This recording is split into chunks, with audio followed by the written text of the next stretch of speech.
I'm manifesting through the pain.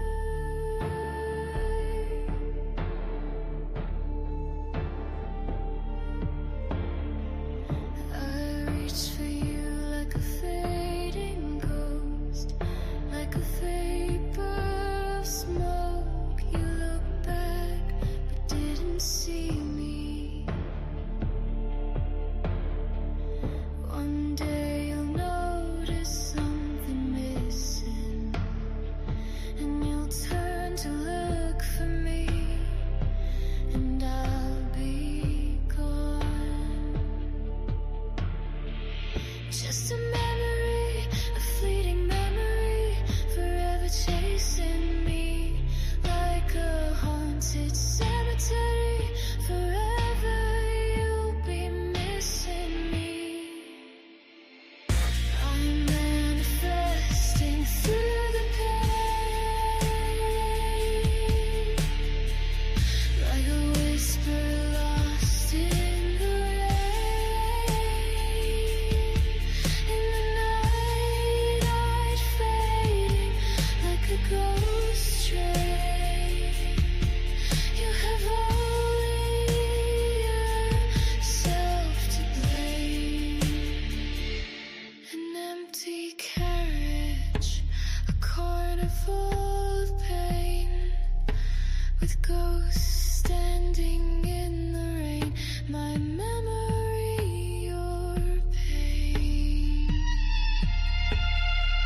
Just a memory, a fleeting memory, forever chasing me like a haunted cemetery. Forever you'll be missing me. I'm manifesting through the pain. In darkness you'll scream my name, but no one will hear. It's just you and your fear. I'll never be near. You'll imagine me, my hands touching, my ghost dancing. Looking into my eyes, you'll see all your lies. You'll remember all the tears I cried. Just a memory, a fleeting memory, forever chasing me like a haunted cemetery. Forever you'll be missing me. Just a memory, a fleeting memory, forever chasing me like a haunted cemetery. Forever you'll be missing me.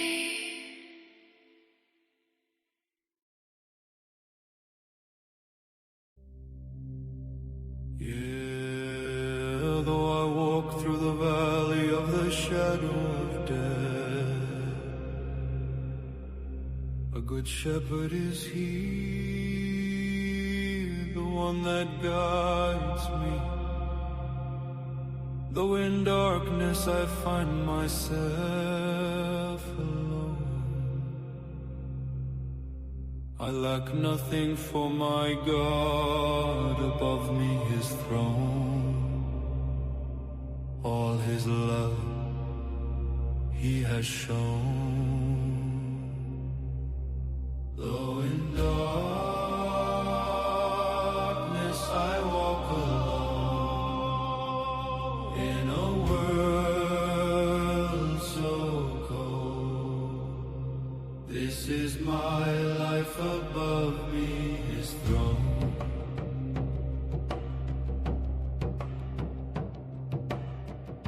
A silent storm of chaos follows close behind, but in him comfort I find. I find still waters flow gently, reminding me in him I find safety. Though in darkness I walk alone,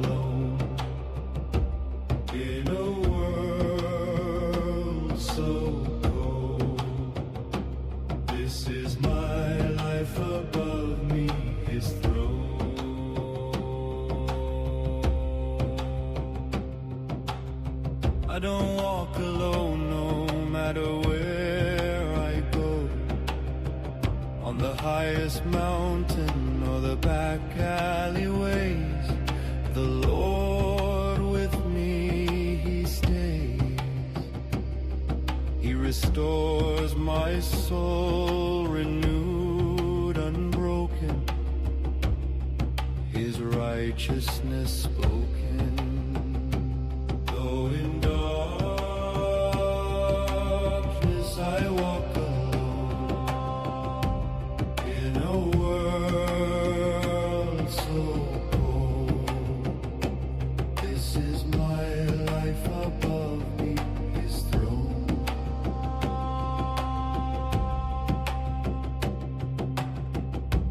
Guidance, protection, this is His love's reflection, guarding me from the opposition. The Lord's feet show me a righteous direction. Though in darkness I walk alone, in a world so cold, this is my life above me, His throne.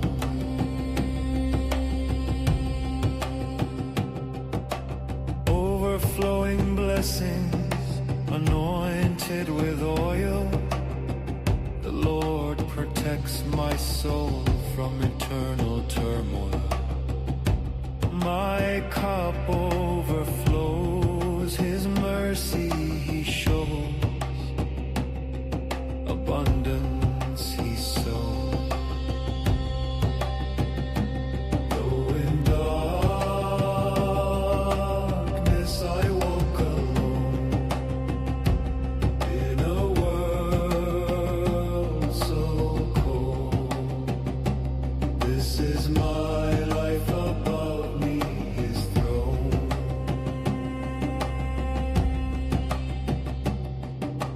I shall dwell in the house of the Lord forever, no matter where. For the Lord's goodness and mercy are in me, a faithful love entirely. Though in darkness I walk alone, in a world so cold, this is my life above me, His throne. I will fear no evil, for Thou art with me. I will fear no evil, for Thou art with me. Thou art with me. Kyrie eleison. Kyrie eleison. Kyrie eleison.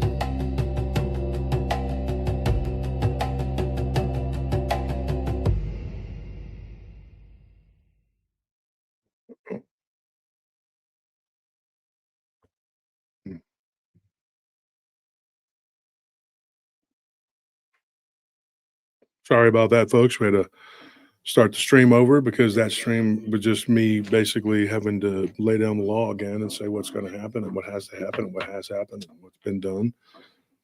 You got crazy maniacal people who don't want to stop but don't want to act right. But that's okay. It's not okay, but we're going to be okay because we're not going to let it stop us and slow us down. And here at PRT, we keep going. Keep winning.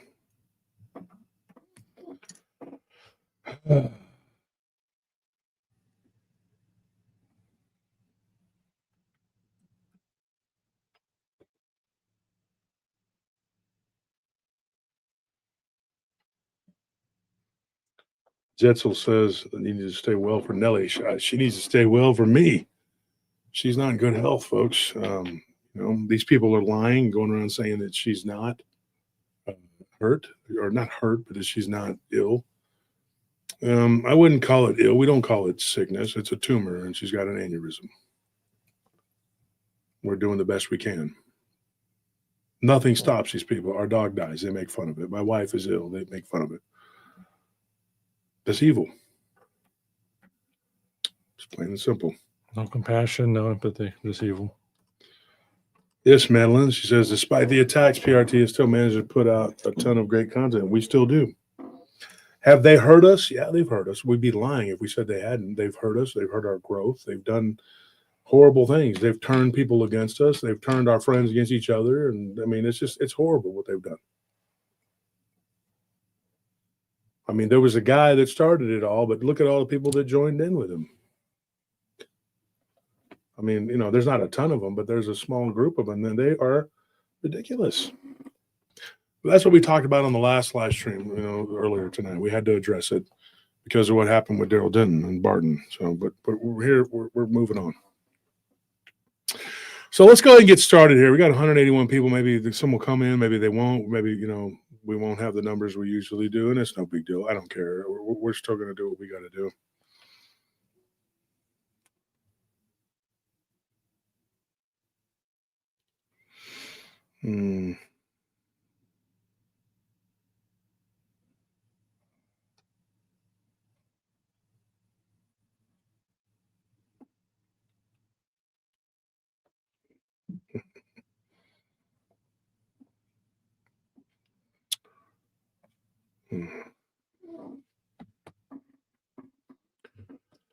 All right. So when we did the show, what did we do? We did the show on it was the Wednesday before Halloween, I believe, right? Mm-hmm. And we were talking about a family, the Calhouns,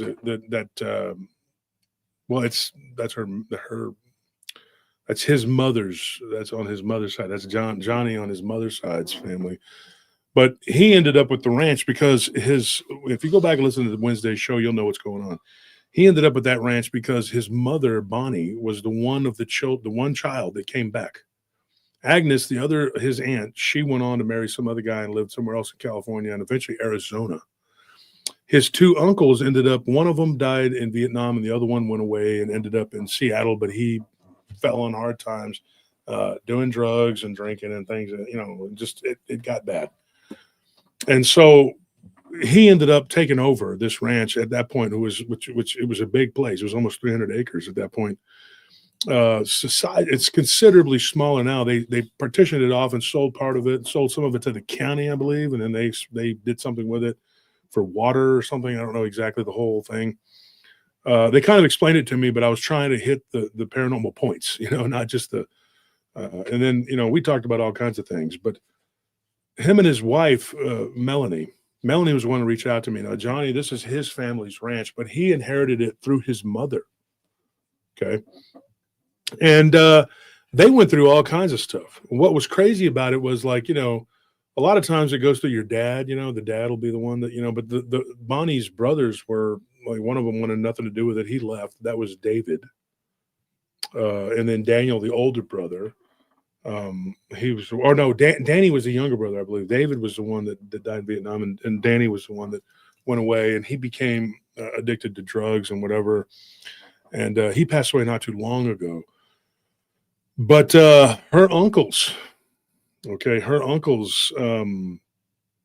there was one that passed away when she was real young. She didn't really know him that well. And then the other one, Jasper, her dad was Claude, and Claude was the one that was her dad that bought the place originally and whatever.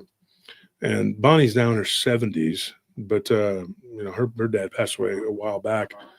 But his brother Jasper, he outlived his brother, and he stayed on the ranch for a while until he got with a woman, and then he moved to San Jose. Here's the crazy thing: he stayed living there for a while. After everything had happened to his brother, Claude, he was just like, I'm going to stick around. I'm going to, deal with it and do what I got to do. And I'm going to help, Bonnie when she returned from college. She didn't even get to finish getting her degree. She returned home to basically with her husband at the time, who took over and helped farm the land and raise some of the livestock that they had. Mostly it was farming and then some livestock. And they ended up doing pretty good, but then he fell off of a tractor. I think he had heat stroke or something. And when he fell weird and he hurt himself real bad. And then he languished for days and then he passed away. So she ended up being a widow for a while there, for a few years. And then she started dating another guy and then they got together. And yeah, and then they had Johnny. And then Johnny, when he was a teenager, he got with Melanie, and they've been high school sweethearts and stayed married. And very rare these days for people to be that way. They're about my age. They're Gen Xers. And he got with her, and they fell in love, and they got married, and they had the children that they have now. They had Gary and Abby. Now this story gets really weird. It gets creepy too. It gets weirder. So, the area where these shanty shacks were the people that lived there during the Depression. And of course, they found all kinds of weird. They found a Jewish star that, that looked like, a Star of David, whatever. But they found what probably was a golem, something that was buried behind some rocks. Now, they had a psychic that told them that golem, the creature that was summoned there from a long time ago, that it had nothing to do with there being anything other than like there was a portal that was there before. They don't believe that the psychic said this, right? A psychic from San Francisco told them that there was this is what they told Bonnie when she was in college, or when she came back, when she left college. They went on a trip to San Francisco, her and her first husband, and two friends of theirs from school, from UCLA, and they went to a psychic when they went down to the boardwalk or whatever it is there in San Francisco, and they were told, this lady told them that the land there, she was very accurate. Like, she knew that something had happened there, something was buried there, and she said that it was a rabbi's son that did this, and he did this incantation, this spell, very correctly, to make it happen, to bring forth this evil entity, which was, for all intents and purposes, a golem. And this thing, but there was already something there close by, a portal where things would come and go. And according to her, she knew about this, and it was not connected. These two things were not connected. What she called it, though, was a vortex. And if you've heard me talk about this before, folks, a vortex is not a portal. That's a superhighway. Spiritual entities moving back and forth. When these things would come into our reality, the Calhouns would see them like flashes of light. And Bonnie had seen them many times, but her uncle Jasper, who lived in a little A-frame house out there on the edge of that little area, saw it quite a bit and realized that was what was happening, that there was this superhighway, whatever. He said it was portals. He didn't know what it was. And it doesn't matter. They're very similar, but I think they're two different things, in my opinion. And this woman basically said that it was like a highway for spirits. That was her words for it. And I said, well, that's a vortex. My words. When they come back to the farm after that trip to San Francisco, that's when her husband fell off the tractor. That next month, it was like a couple weeks went by, and then he passed away. About 3 weeks after the trip to San Francisco, 2 weeks, and then several days he was hovering between life and death. And it was very sad, because she was holding his hand in the hospital, and she told him, she's like, let go, just let go. And he did. But she married another man. She met another man. She's like, luckily God blessed me with looks. She's like, I married another guy who was a great guy. And he ended up being the father of Johnny and then his sister. And then she married a guy and moved on. They live in another town over. But he took over the farm, and what happens? Jasper's still there until her second marriage, and about 4 years into the second marriage with Johnny, he passes away peacefully. A little house down there behind the main big house, there's a little hill, and that's where he was living. And they went out there to check on him one night, and he was gone. He passed away in his sleep. But he lived a pretty good, long life. I think he was 76 when he passed away. And he had been drinking pretty heavily, but he had stopped when he was like 65. He quit, and he nearly died from the drinking, and he recovered from liver damage. Oh, wow. So that is very powerful when he was able to do that. And he credits his faith in God. He had gotten married and moved away to San Jose, and it didn't work out. The woman he had married ended up passing away, and then he came back, and he spent the last few years there on the ranch. And sadly, like he just, the last of his years. But he did something. Jasper chronicled the things, not necessarily just writing it down, but he memorized it. And he told the story to Melanie. She knew him. And he told the story to Bonnie, and she knew him very well. And Bonnie, when she listened to her uncle when he returned, she's over there getting, that little child, Johnny, her baby, and he's telling her all of these things, and Bonnie told the stories to Johnny and to Melanie. One of the things that he remembers is that one night when he was there, his first night back, and it was the last few years of his life, he was already like 72 years old or something. There was a knock on the door of his house, and he goes to the door to answer it. And he sees standing there at the door. He's like, he can look out and see by the window. He's like, and it's a little house, almost the same as the one that was by the shanties.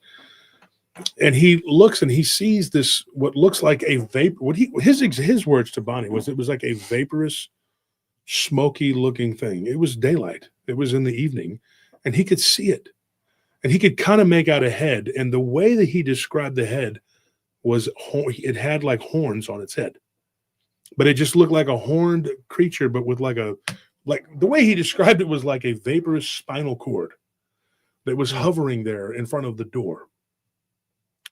This happened 2 or 3 times after that, and he never answered the door. He never, ever responded. But then another weird incident that happened. There were some horses that were stabled there. And they said even though he just kind of puttered around and he was in pain, he had sciatica real bad, but he could still ride.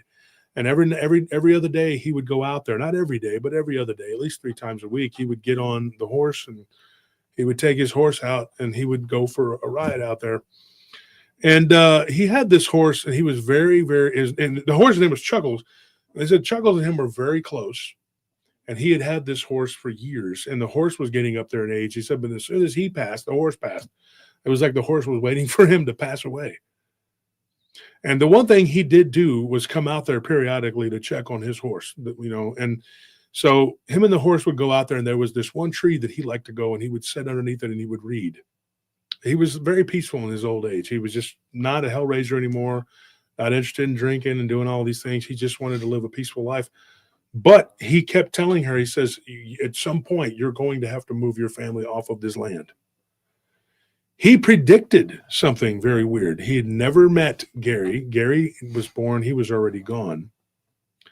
But Jasper told Bonnie, he's like, when you have your children, he told her, he's like, you are going to have problems. They're going to have a lot of problems. And he told him very point blank. He told her, he said, not only are you going to have problems, but when you have your grandchildren are born, there's going to be a boy and a girl.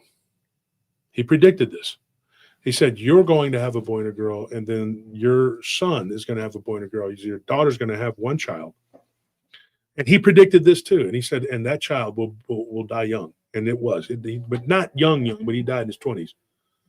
So he predicted all of this, and she was just shocked. She was like, how do you know this? He says, I've seen it. When I sleep, he goes, I don't sleep like normal people. I have these weird dreams, and I go into these weird realities. And he's like, it's gotten worse since I've been in the back there.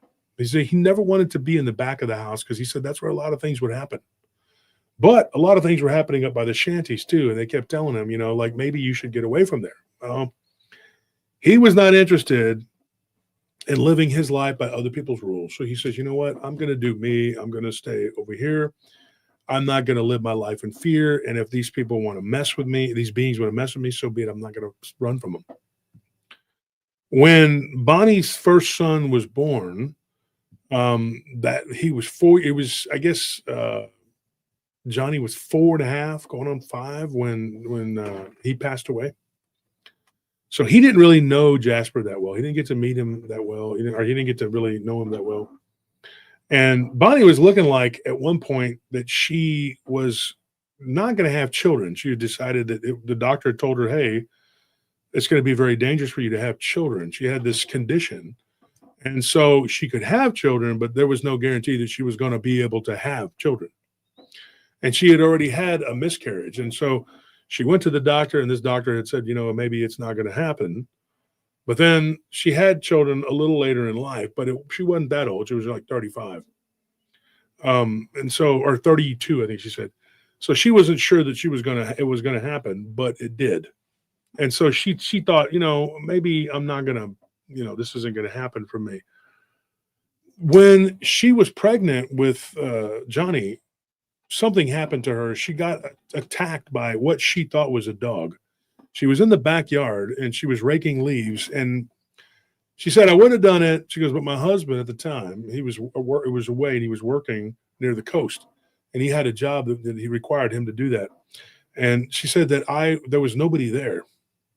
And she said Jasper had only been back for a week and he wasn't in good health. He had been, having liver problems off and on for about 10 years. And at one time they thought he was going to have a replacement, but he didn't do it. And she's like, it was just me and him there. And there were a couple people that would work the field, but we could only work them seasonally. We didn't have many people that could stay on the ranch because we didn't have the money.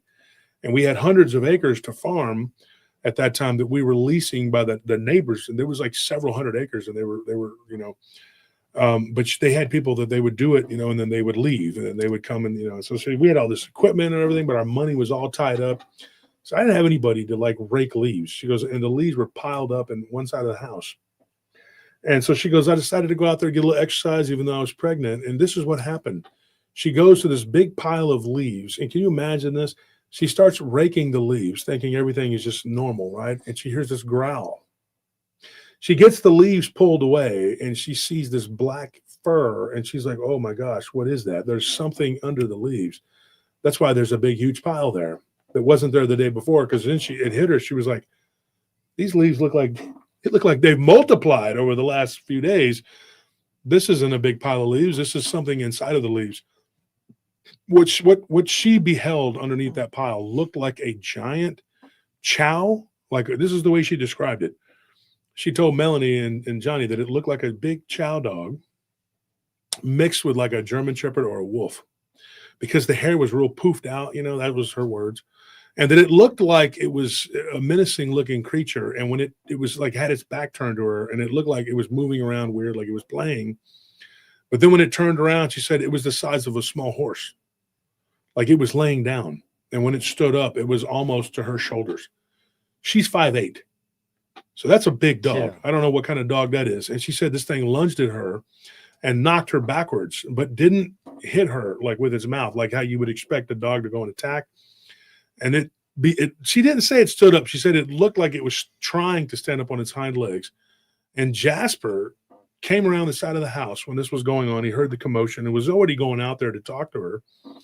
Takes a big old log that he had, that he used as like a club, who he once claimed he had fought off 2 guys with this club, And so he takes it and he smacks this dog-like creature upside the head, and the thing turns and spins around, goes back on all fours, and then when it turns and looks at him, both of them claim that this happened. Now, Bonnie told Melanie this. Now, Melanie wasn't around when Jasper was alive, but Bonnie says we both said this, and her husband at the time said that Jasper confirmed that this did happen, and her husband told. And his name is Douglas. Douglas told this woman, told Melanie, the one that told me. She says, Douglas told me that Jasper and him sat outside drinking tea. And he told him, this really happened. Bonnie is not lying about that. This creature was gross, ugly, black. But the way that Jasper described it was much more harsh in the descriptions than what Bonnie described. Bonnie described it as a big, shaggy dog that was trying to stand up on his hind legs that just looked menacing. Didn't go into detail, and it bothered her to talk about it, but Jasper told him straight up. He said, Doug, this thing was not a normal creature. This was not, I don't know what this was. It wasn't a man. It wasn't a dog. He goes, but it didn't look like those two things that came to my cabin that night. He's like, those looked like straight up werewolves that you would see from a movie. This thing looked weird. It was bizarre.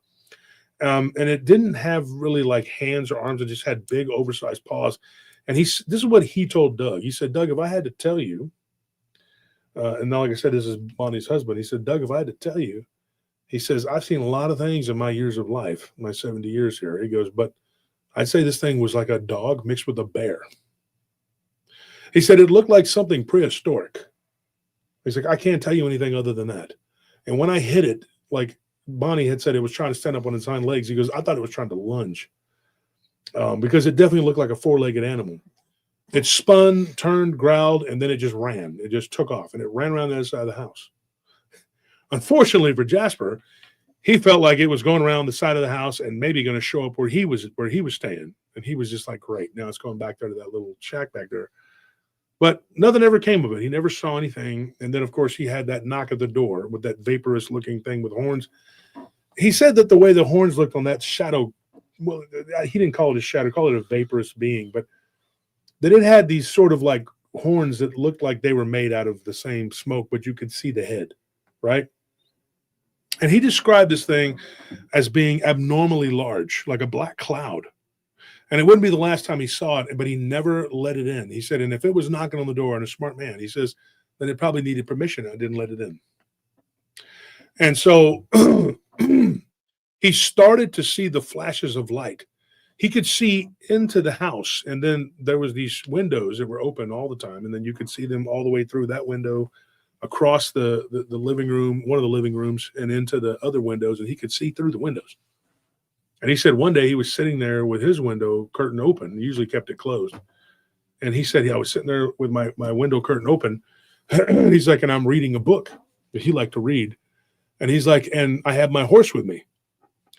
Now, he didn't have his horse with him, hanging out outside. The horse was inside the cabin with him. He had a dog, okay, and he had a horse. The dog, I remember the dog, because the dog had a funny name named Luke. And then the horse was named Chuckles, and he had the dog and the horse in the cabin with him. Now, if I'm living out there by myself, and like he said, the family would be gone for long periods of time, and then he would be out there. He was on his own, and the only thing was there was the workers, seasonally workers. He's like, I got lonely, and I was afraid. And he told Douglas this. He said, I'm afraid out here sometimes. He goes, I got my guns. He's like, but there's been a lot of weirdness, man. Up to this point, Douglas had confirmed that he had seen, and this is what him and Bonnie had told Melanie. They had seen flashes of light, mostly greenish blue light, not just the greenish blue light, but like green light, and then blue lights. Not that they were all green, but sometimes they looked aqua color. Every now and then they would get a red light that would flash. And according to Doug, that was what he told Melanie was the most terrifying. He said whenever there was a red light that would flash, which was probably every 6 months or so, he's like, something really creepy would happen. And he's like, when I was young, he told him, he said, I'd never believed in any of this stuff.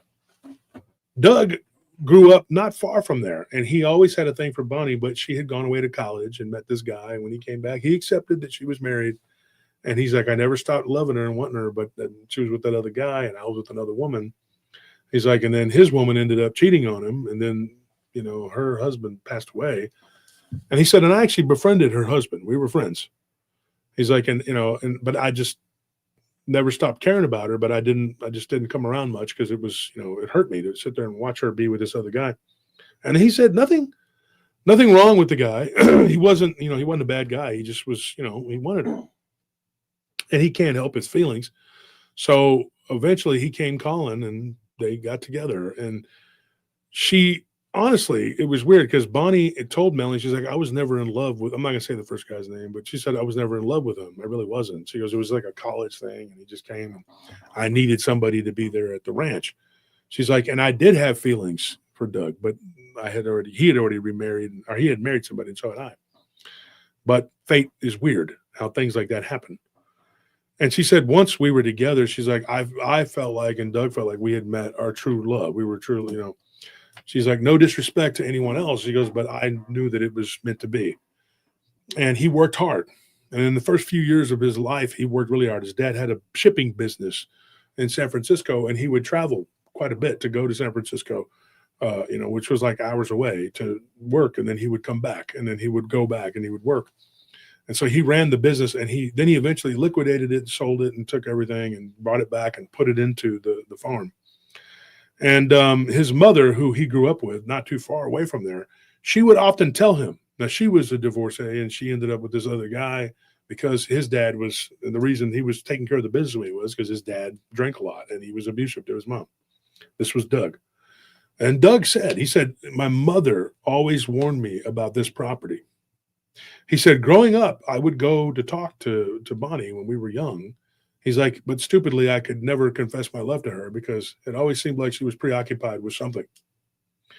And he said, my mother told me, she's like, don't hang around on that farm. And if you decide to ever marry that girl, he told her, she's like, get that woman away from that farm. He said, Mom, why? She said, 2 reasons, son. She's like, number one, she's like, my father has a terrifying story when he worked out there helping Claude one time, right? Told him point blank, he went out there. He was an older man, but he was still, strong. And they needed some help baling hay. And he goes out there, and he's like 20 years older than Claude, but Claude himself said he could outwork anybody. So he goes out there to help, to work, right?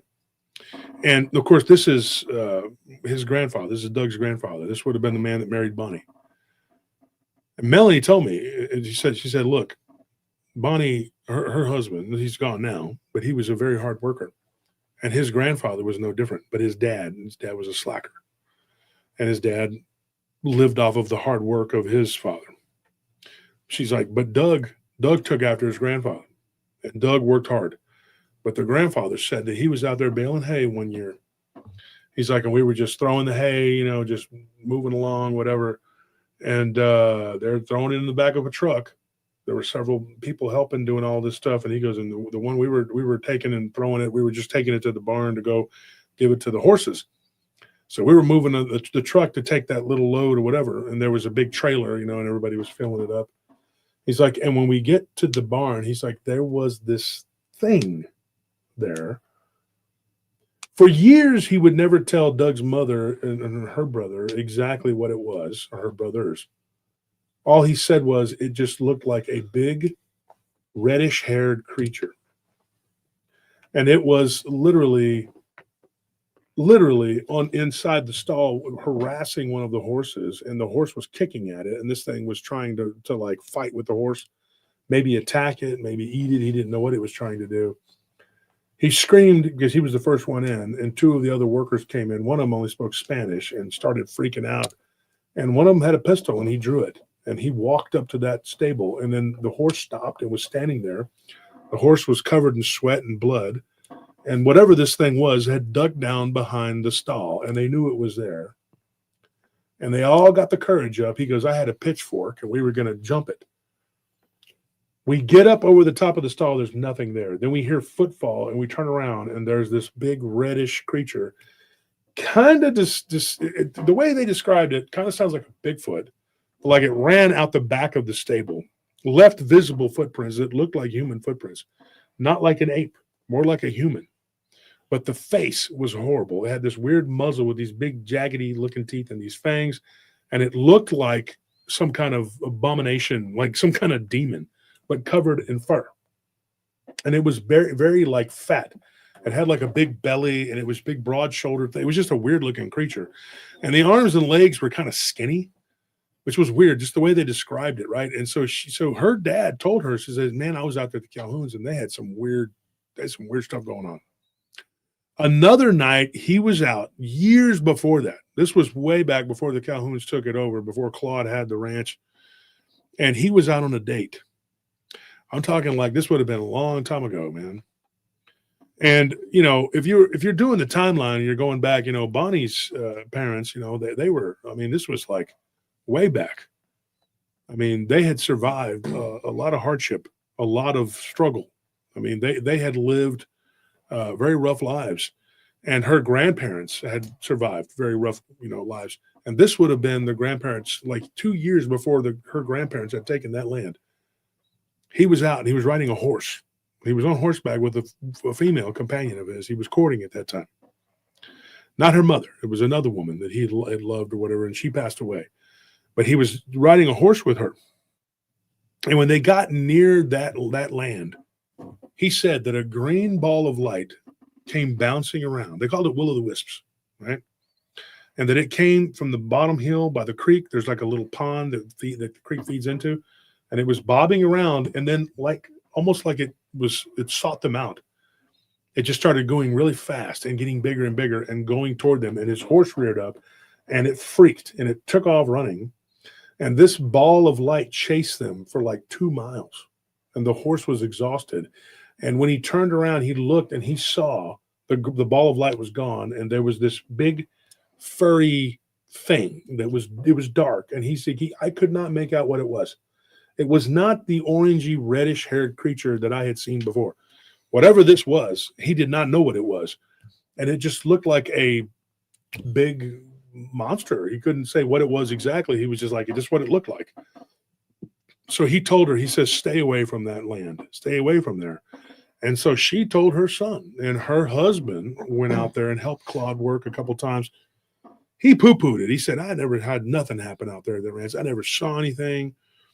He's like, but old Jasper does claim that there were some weird things that happened out there. Now, nothing like that orangey looking creature. What it was or where it came from, we don't know. But we do know this. When Jasper said that your children and your grandchildren will be plagued by whatever is here, he wasn't wrong. When Bonnie gave birth to Johnny, the first incident that happened to him, he was upstairs playing in his room. This is in the house. He was upstairs playing in the room, and she's walking by, getting ready to do a load of laundry. And this isn't the olden days. I mean, he's my age. This is like the 70s, Well, they're older than me. I thought they were closer to my age, but they're a few years older than me. He's like 54 now.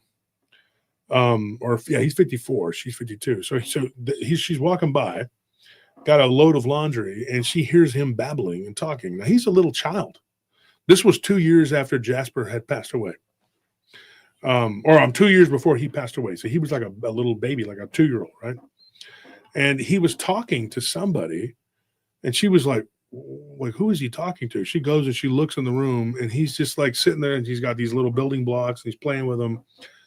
And then when she turns and kind of shakes her head and walks out because she hears a voice that sounds like somebody talking, like a child or a baby talking. The crazy thing about this was, though, that he was too young. He was barely not even 2 years old to be talking in complete sentences like that. Now, some people do. I started talking when I was like 11 months, complete sentences. But he wasn't like that. She's like, I'm not even 2 years old, and he couldn't talk in complete sentences. And he had a lisp when he was little. And so what ends up happening, she hears this kind of like another baby or something talking, but it's talking like a small toddler. And it's asking for milk. And she's like, what? So she's thinking, how is Johnny asking for milk when Johnny can't even make complete sentences? Because at first she just thought, oh, baby's babbling, So she drops the laundry and goes and runs back in there. And she's like, Johnny. She sees this very elaborate looking little, like what looked like a little castle almost, was built by these building blocks and these little logs, these little toys he had. Well, I think they were Lincoln logs, but that's what she called little logs. I think that's what she's talking about. And she said that it was like sitting there on the ground perfectly, like a house, like a little castle. She's a little flag and everything. And she's like, what in the heck? From the time I walked away, you remember we've talked about this before, about how the pocket reality. What are your thoughts on this? What, the pocket reality? Yeah, like what this is. Well, to me, it's a reality that is always around us at all times. It's like a state of being, like a vibrational plane that's overlaid on top of our reality. And occasionally, whenever these beings, whenever we encounter them, people will report that they're like in this world where it looks like this world, but it's just them and that being. And it can be devoid of life. Yeah. Yeah, like they'll be in the middle of a busy street or something, and it's the middle of the day, and they see one of these things, and now the street is completely empty, and it's because I think they have this ability to like lock down local parts of reality, and they pull you into this overlaid reality that's just like you and that. It's like you're in its territory, whatever the being is. What it makes me think of is I was just doom scrolling through YouTube, but a Doctor Strange movie kind of was just playing real quick, Mhm. and it's when he goes into the mirror universe, which is exactly like our universe, just Yeah. devoid of life. And it's like whatever they did in that universe doesn't even transfer over to the real one. But so like the when that's what kind of gives me the same idea as that. Um, I don't know if this situation is the same though, because like you said, she definitely heard him babbling and was like talking and making noise. So I don't know if he was pulled in. Well, the thing that was interesting to me was when he was playing with these blocks, there was Mhm. nothing. He wasn't making anything. It was just he's a You're baby. just stacking them, yeah. He's a little older than a baby. And she goes to walk down the hallway, turns back around, and then there's this elaborate structure that's been made, and she hears a baby asking for milk. And babies can't do that. And so she's like, "What is this? This is bizarre. This is weird." And if I remember correctly, he was less than 2 years old, so maybe like a year and a half, whatever. And she said that he didn't start talking until he was 2, so he wasn't 2 yet, and he had a bit of a speech impediment that he had to work through, but he doesn't have it now. But or when he ended up becoming a grown man or whatever, like you can't even tell when you talk to the guy. I mean, he didn't seem like he's not slow at all. Mhm. Johnny's not slow at all. What's crazy though is that to me is some sort of pocket reality, because what could make it happen that quick in 2 seconds? You turn around, like she said, it wasn't even 10 seconds. Yeah. So, I said 2, but it's 10. But she said she turns around and there's a structure made. Well, This is the kind of stuff going on at this house. That's just inside the house. This isn't the land, which is completely jacked up too. Go ahead. I was gonna say, well, and time in those, in that pocket reality is it's not gonna pass the same way as Doesn't it will in the real exist. world. Yeah, Mhm. because I mean, like we think of time as a linear thing, but it's really not. It's just kind of a box that we put it into so that we can try and make some sense of it and understand it. But in reality, it's a Doesn't lot more play by our complicated. Yeah. rules. A day. Not to segue in too far into something, but there's these different realities, and if you were to look at in the Enochian magic, which is something that these evil people like what's his name, Crowley and his little goofballs, Yeah. what they were trying to do. One of the things they talk about is they go into these different realities. There's 30 different rings of reality, according to them. And one of the things that they do is there are kind of like these in between realms, that kind of exist, but within these rings of reality. And I know that he was in the desert in Algeria trying to, unravel these mysteries. And he went out there with this other guy. I can't remember the guy's name. I mean, I've read all about it.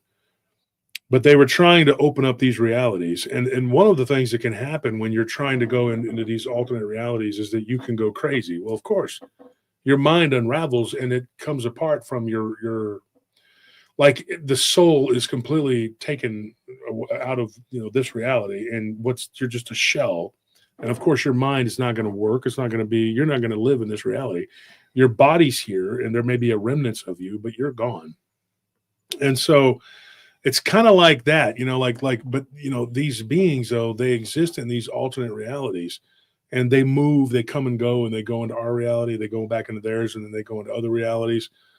They can move freely in those realities. We have to unattach from our body to go into those realities, because this isn't the reality. Like the physical isn't the main reality. The real reality is this, what we as the physical would call the alternate reality. That's the real reality. Yeah. And it's hard to fathom that. I get it. This is sort of like a pocket ourselves. But what I'm talking about is like they can manipulate this pocket of reality, because like I said, this isn't, we what we accept as the real reality isn't really the real reality. Yeah. So it seems like they're messing with the laws of the space and time continuum here. But if you stop and think about it, the space-time continuum doesn't actually exist. Yeah. It's something that we've created to quantify everything and be like, well, we're going to shrink it down into these little boxes. That's not what really is. So when somebody has an experience like this, they're thinking, wow, I just had a weird spiritual experience. Not really. That's the spiritual experience. There's no time and space. We have tried to compartmentalize and stuff everything into a physical reality. To make sense of it. Yes, because we don't grasp it.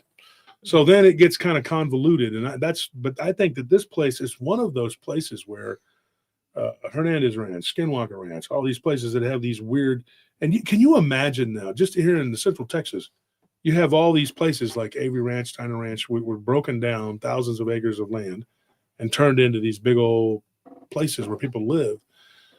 Imagine what these ranches had going on, because there are certain places around Avery that I can tell you people have told me they've actually absolutely haunted, especially near where what's his name that did the documentary on Amazon about the Brushy Creek. Oh, Eric Palacios. Okay, so you take what Eric Palacios was talking about, and how these places around Avery Ranch, they are absolutely just. Hold on one second here. Let me put it on you for a minute. I got to drink some water. Yeah, like that whole area. This whole area of Central Texas, it's especially like they're very cavernous too. Like this whole area is just full of caves. Mm-hmm. So there's that. And to expand on what he's saying about time, I mean, on Earth we quantify time based on how quickly we revolve around the sun. Mm-hmm. That differs from planet to planet. So even just in that sense, yeah, it would change. So these people, they live on these ranches. They live in this area and they can't. There's no way for them to look and go, hey, what is this? It's a. Let's put it this way: all that private land, who knows what was going on? Mm-hmm. When you have people living in these complexes that we have done security for, who have told us multiple weird things have happened at these places. And they've even said that they've seen things, they've had things, whatever.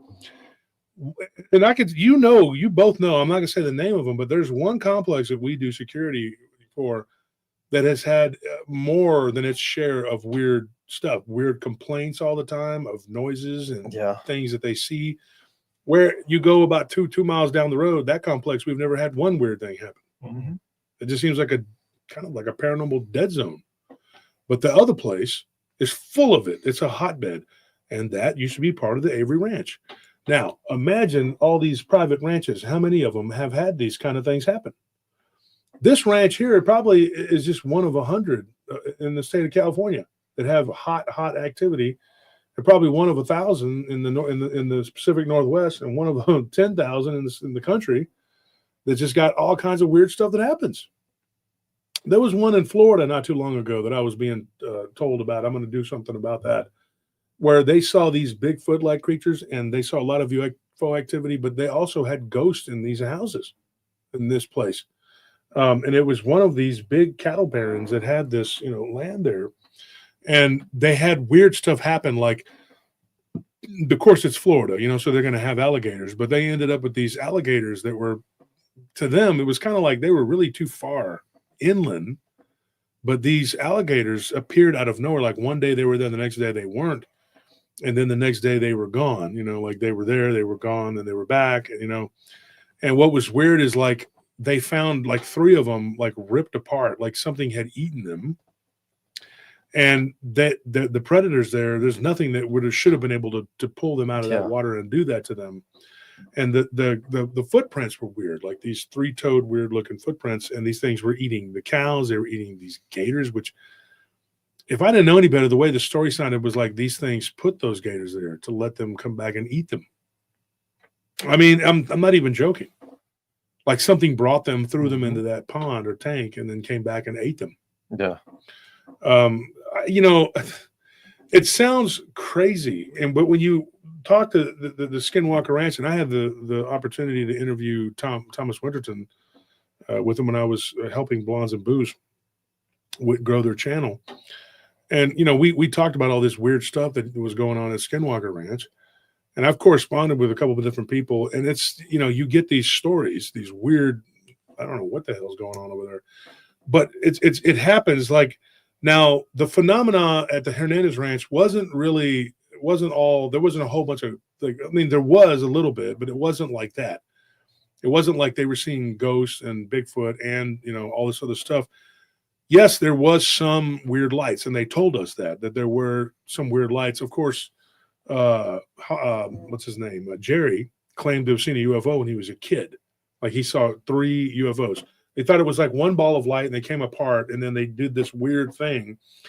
And what's funny about it was they were green and red, and it was Christmas time. Mm-hmm. But then I told Jerry, I said, Jerry, that there's a lot of weird Dogman activity that happens in December. He goes, oh, I know, because the very next day, or later that week, not the next day, but later that week, there was a sighting of a Dogman by his uncle. He saw something weird out there. And it happened right around the area where they saw those weird lights because they were out there on horseback. Now, this is a ranch out in the middle of nowhere, too. I mean, once again, but it's here in Central Texas. Then you have the Clevelands. Now, that was another one we talked about. It was in North. I haven't gotten into that one yet. I don't believe we've talked about their ranch. Up in northeast or not northeast. It's like, I don't want to say it's northeast because it's like it's east of Dallas, but it's not northeast. It's sort of to the east, but it's a big sprawling place that they used to live on. Same thing. They see these weird like blue, sky blue, but it's like horizontal, like from a person. It's not up in the sky. But the reason that those portals were blue is because I think they were seeing the sky. And one of them said that when he was younger, there was a Native American guy that lived out there that told him that his grandfather had a friend who had actually gotten brave enough to go into one of those portals. And he fell, like he was falling, like he fell. And his grandfather stuck his head in, was brave enough to look down, and you could see the ground down there, but they were up in the sky.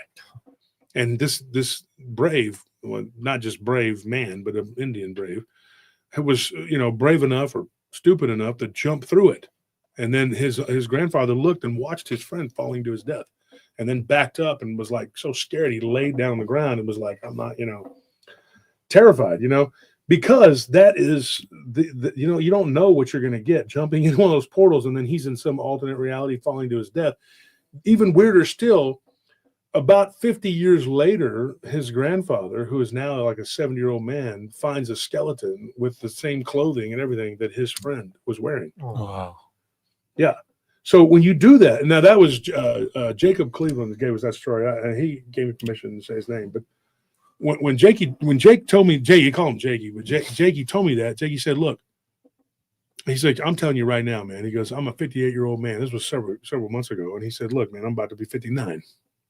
He's like, I know my grandfather's friend was not lying about that, what they saw. And when they reported he had been missing for years, but they went up hunting, out into this acreage. Now, the reason he wasn't found, and I'll tell you why, because that ranch was like, 300 acres of that. It was private land. Yeah. So somebody goes missing or falls into a hole. I mean, on private land, nobody's going out there looking around on this private land for these people. You know what I mean? Mm-hmm. So my point is that there's a lot of weirdness that goes on, but this is private land, so people can't just go and go, I'm going to go look for this person.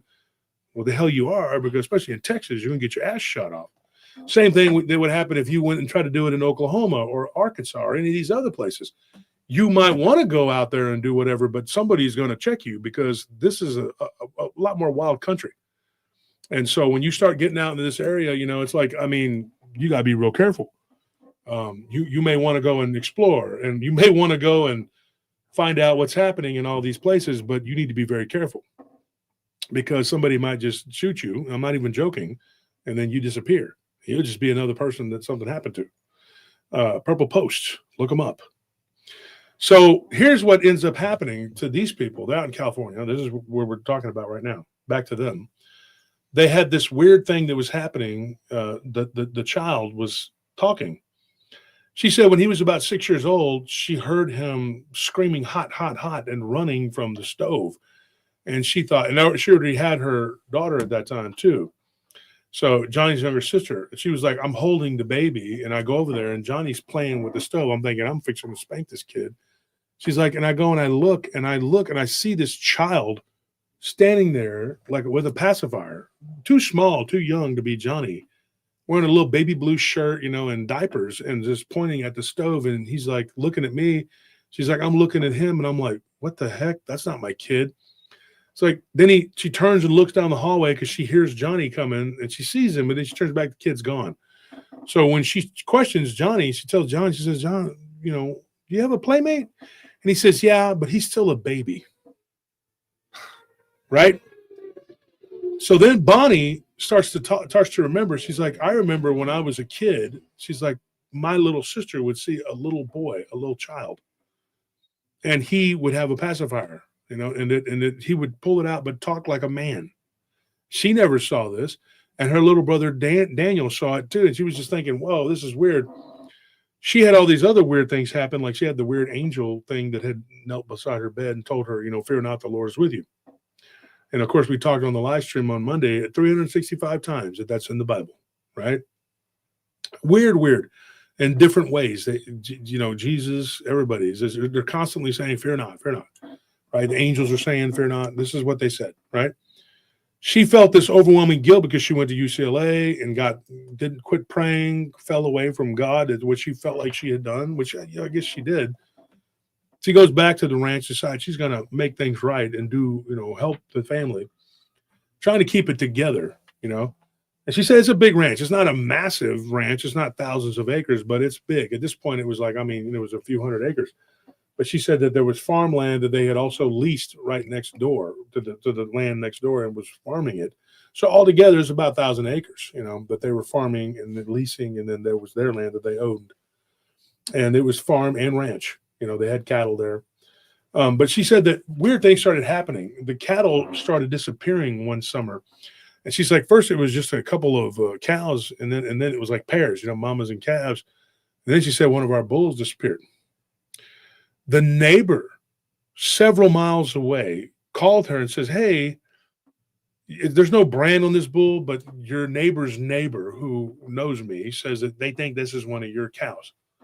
So they went out there to go look, and sure enough, it's one of their Brangus cows. So they took it home, and they're wondering, how did this bull disappear from inside the pen where he was? He was in its own enclosure because he was mean. Bulls are mean. I've emphasized that on the show. I don't think people realize how mean they are. So he's by himself, and then they go out there, he's gone, and so they're at a loss. So they put feelers out. Hey, if you see my bull, A couple of days before that, when this incident happened, Jasper was already gone at that time. He was deceased. Johnny was 12 when this happened, and his little sister was a few years younger than him. And Johnny had been raising that bull since it was a baby. Like he was the one, him and his dad could handle it. And Bonnie was like, him and his dad definitely could take care of this bull. Doug and Johnny were mostly Johnny. It was kind of cantankerous toward Doug, but Johnny had taken care of him because he was young. And for whatever reason, he was rejected by his mother. This was a bull that was born and bred there. And he said it was a weird thing, like, his mama didn't want him, so I bottle fed him. I took care of him. And he was a beautiful animal, and when he went missing, he was heartbroken. But then this neighbor several miles away, I guess not really a neighbor because several miles away, but in the same vicinity, finds the bull wandering around his pasture, chasing its cows around and trying to fight with their younger bull, bullying him, no pun intended. And so then they end up, corralling him in, they get the horses, whatever, they get him corralled in. The week before that, a few days before that, they had been out on horseback and they saw what they thought was a disc-shaped craft flying silently over the pasture. Now remember, they had two pairs, a mama and baby, both two pairs, four animals had gone missing. Then on this was the third day, it culminated with their bull not going missing, but being misplaced. Here's another weird thing. Those neighbors said, hey, there is a weird thing about this. This bull didn't I mean, like, we don't know how it got through the enclosures because there's like 3 or 4 fences it had to go through. And the only reason we noticed it out there that night, because they had called the next day and said, hey, if anybody knows about this animal, was because it was green. When they tell Doug this, he's like, what? And he's like, yes, our daughter and her boyfriend were outside on the swing. They have like a porch swing, whatever. And they noticed something moving around that looked like it was glowing green. And so they walked out to the pasture and they see this bull. And it looked like there was this green dust all around it. And they didn't know if it was coming from the ground where it was walking or if, sorry about that, you could have told me I could have taken that off. And they didn't know if it was walking or that the animal itself was glowing. And so the weird thing was, how we keep talking about these green balls of light, green flashes of light, but then you're talking about this UFO. What was causing this bull to be this iridescent color? I mean, this weird glow. Yeah. But the next day, they said, well, yeah, when Dad comes home, he was in town. He comes back. She's the boyfriend leaves, whatever. And she says, Dad, we saw something really weird. She's like, the bull is out. There's a bull out there. It's not ours. And it's wandering around out there, but it was glowing green. That's how we noticed it. When he goes out there, he says, I didn't see much of it. I just noticed the feet were green. Like there was like a glow about the hooves. They get this bull back. He gets really sick, right? And he lays down. And that day, Johnny didn't tell his dad because he didn't want to have to put him down. He'd even named the bull. They didn't say what his name was. But when Doug comes back from being in town with the feed, he says, what's going on here? He goes out to the barn quickly, his son, doesn't tell him anything. He's acting weird. And so Doug's like, I know you've been acting weird. There's something going on here. He's like, no, it's fine. He tries to close the barn door, and his dad puts his boot in the door. He's like, oh, what's going on here? Opens the door. He goes back there, and there he is. Johnny's crying. This is a story. This Johnny told me straight up. Like, he told me this, right? And Johnny told me, he said straight up, he goes, I was crying. My dad's like, why are you crying? What's wrong with you? He goes over there. He goes, I'm expecting him to be dead. He's standing there and he's just eating. He's fine. Like, there's nothing, like, he's eating feed and there ain't nothing wrong with him. And he turns around with tears in his eyes. He goes, I looked my dad in the eye and I told him, I said, Daddy, I thought we were going to put him down. And he said his name, but I don't remember it. It was kind of funny. It was like cricket or grass. I know that's not right. Mm-hmm. I know it's not right, but he's like a big old animal, but he had like a little insect name, like beetle or something. He can correct me after the show once he watches it tomorrow, because he goes better. Mantis. Yeah, it was something like that, but I'll probably remember it and blurt it out in the middle of the show. I always do that shit. But anyway, the bull is a big old animal at this point. He's a grown bull. He's like 3 or 4 years old. He's not a baby anymore. And he said, he thought he was going to have to put him down. The bull was laying. He's like, I thought he was going to die. He's like, and I see that he's completely healthy. Everything is fine, but he just acted kind of sick. And he goes, so the next day I told him, I said, I don't know what the hell that was, because he's fine. He's perfectly healthy. The vet comes out there, checks a bunch of animals. Everything's fine. But one of their dogs started getting sick. And then the dog started, this is weird. The dog ate a bunch of rocks. Which they thought, why the hell would our dog? And they had 4 big old dogs out there, a couple of them cow dogs, a couple of them guard dogs. And this dog had, when it went to go poop, it had a bunch of rocks in the poop. And they took it to the vet, when he came out there to the ranch, was like, why is this thing, happening? Why are these animals acting weird? And the vet could say, well, we know that animals eat grass. The dogs will do that sometimes, and a lot of times they'll say it's because they're missing something nutritionally that they're trying to get from the grass, or that they're trying to eat something to help themselves poop. Okay.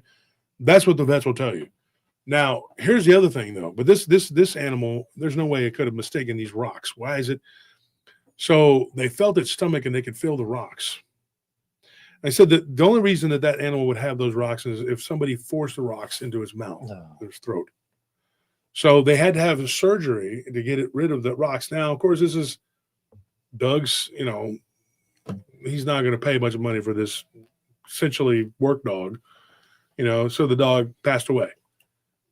Weird thing too, one of the cows was laid up. It had rocks in its stomach too. One of the stomachs. He had multiple stomachs.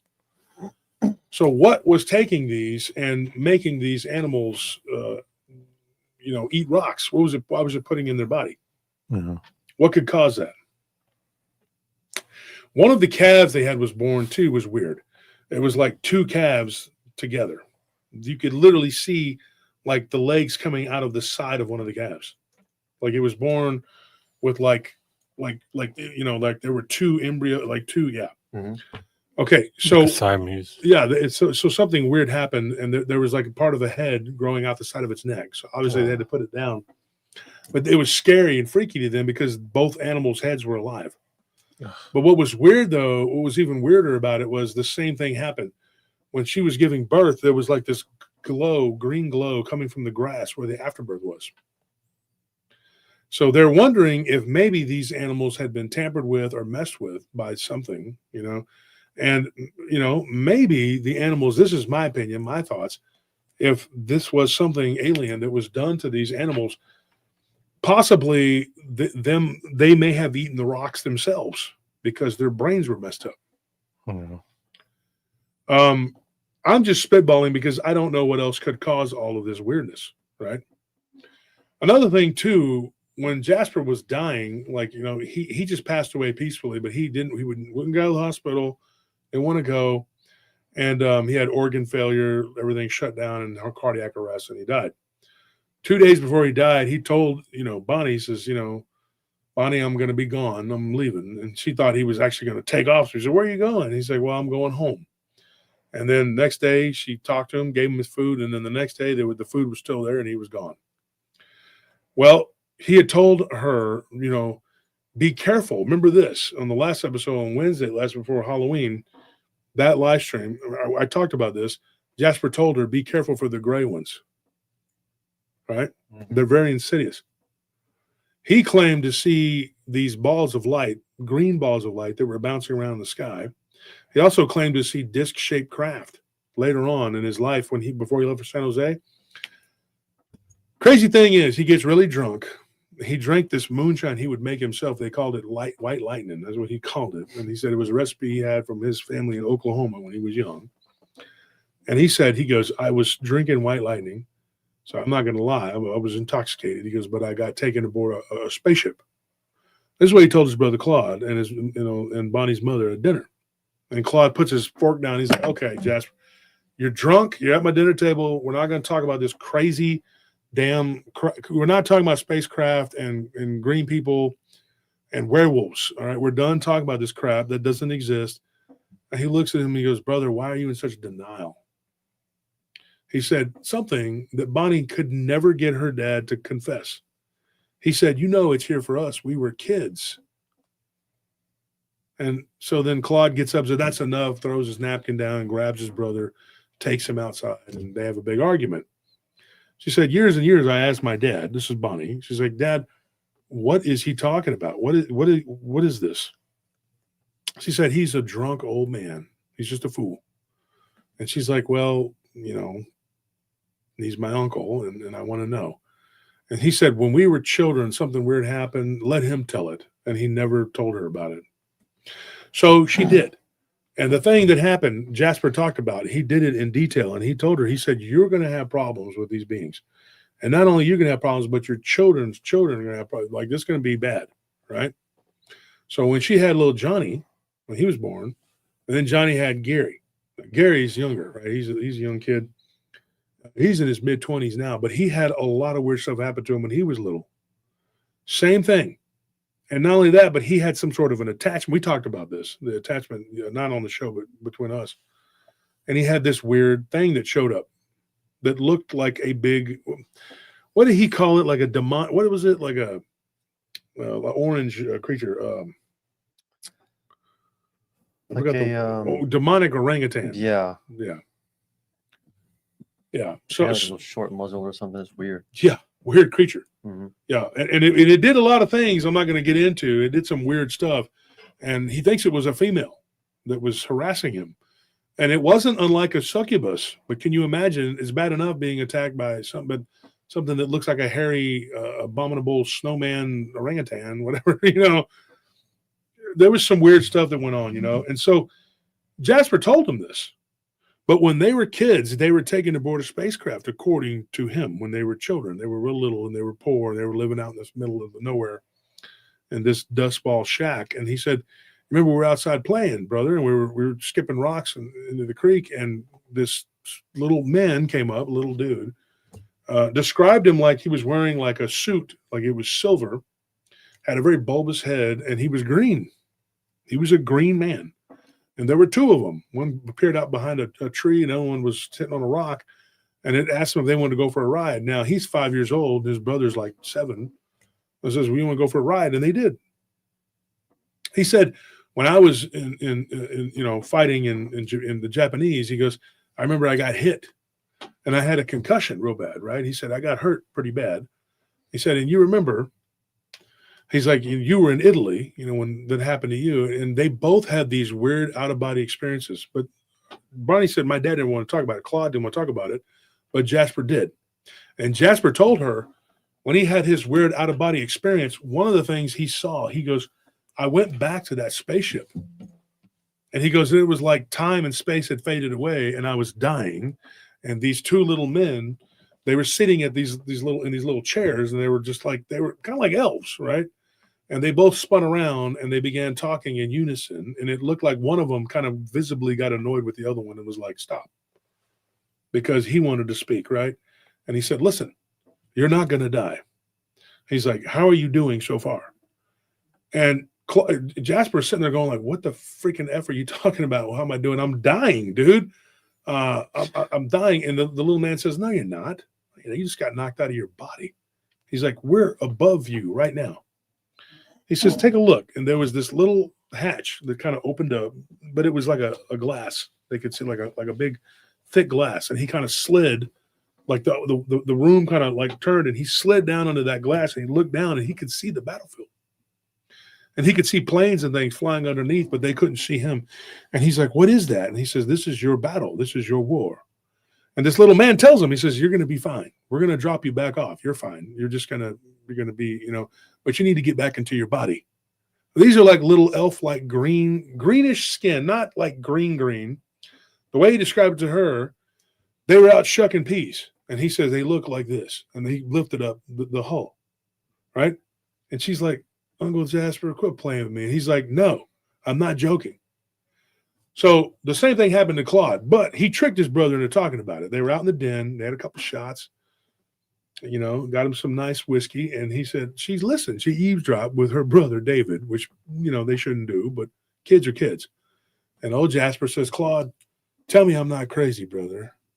I saw these men. He says, you saw them in Italy. He says, it was a dream. It was a dream, Jasper. I don't know what you saw. I know what I saw. It was a dream.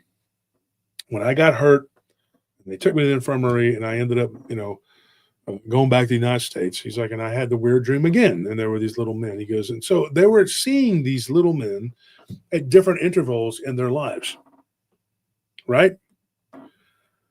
When they ended up living at this place. Now, it wasn't Claude. It was his dad originally that had gotten that land, right? And he said that it was like we were kids, and our dad was like, this is where we're going to live. It was just little 2 acres, whatever. He's like, the first thing that happened to me is what Jasper said, was that we had these dreams, and these little green dudes came, you know, and tucked them into bed, like told them everything's going to be fine. We're going to watch out for you. And we'll be here when you pass over. But you're going to live a long time. You'll be good. And then they just kind of gave him the thumbs up and left. The way they looked, just like people, like they had little haircuts and everything. They weren't like some sort of weird alien being. They just looked like little people with a greenish pallor to their skin. They warned him, though. They said, look, there are these gray beings. They're going to come and they're going to mess with you, and they're going to come through these holes. They're going to cause problems, but just beware. Don't mess with them. Don't give in. Don't feed in. Don't go with them. When they were little, and when Danny was a little boy, he was out there playing, and they think that he got taken by one of these that night that he disappeared, and then he ended up in that hole where they thought that the golem was at. Mm-hmm. They believe, because Danny babbled it out like over the course of several months, that he was taken by these green or these grayish looking creatures. When he was taken aboard the ship, because this is where he says he was taken to a place. He never says he was on a ship. He said he was taken to a place. There were these little green dudes that just kind of appeared. The way that Danny described it too, he said it was like Star Trek. This is what he said. Star Trek, right? He said it was like Star Trek. They just showed materialized. up. Yeah, and they just showed up. And years later, he was like in Vietnam. He was telling people this, and they're thinking, "Well, this guy's crazy." He's talking about. He says, and these little green dudes showed up, and they argued with these gray aliens to put me back to Earth, to send me back, and quit messing with me, and to not mess with this land and leave them alone. So these grays and them argue back and forth, but not speaking, just using telepathy, I guess is what it would be called. He said, like they're in their minds, without words, is what that means.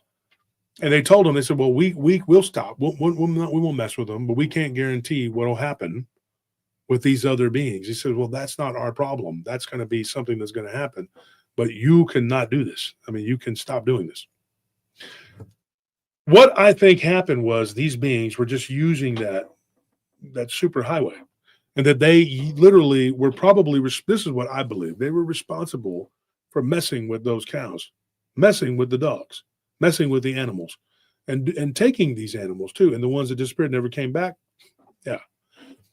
But I think this too, this is another thing that I think that these beings could translate to what we know as these like entities with the gray, with the green and all that. Mm-hmm. And some people, I think, see them for the way that they really are, and some people see them for the way that they want you to see them. And that could be either way. That could be interpreted either way.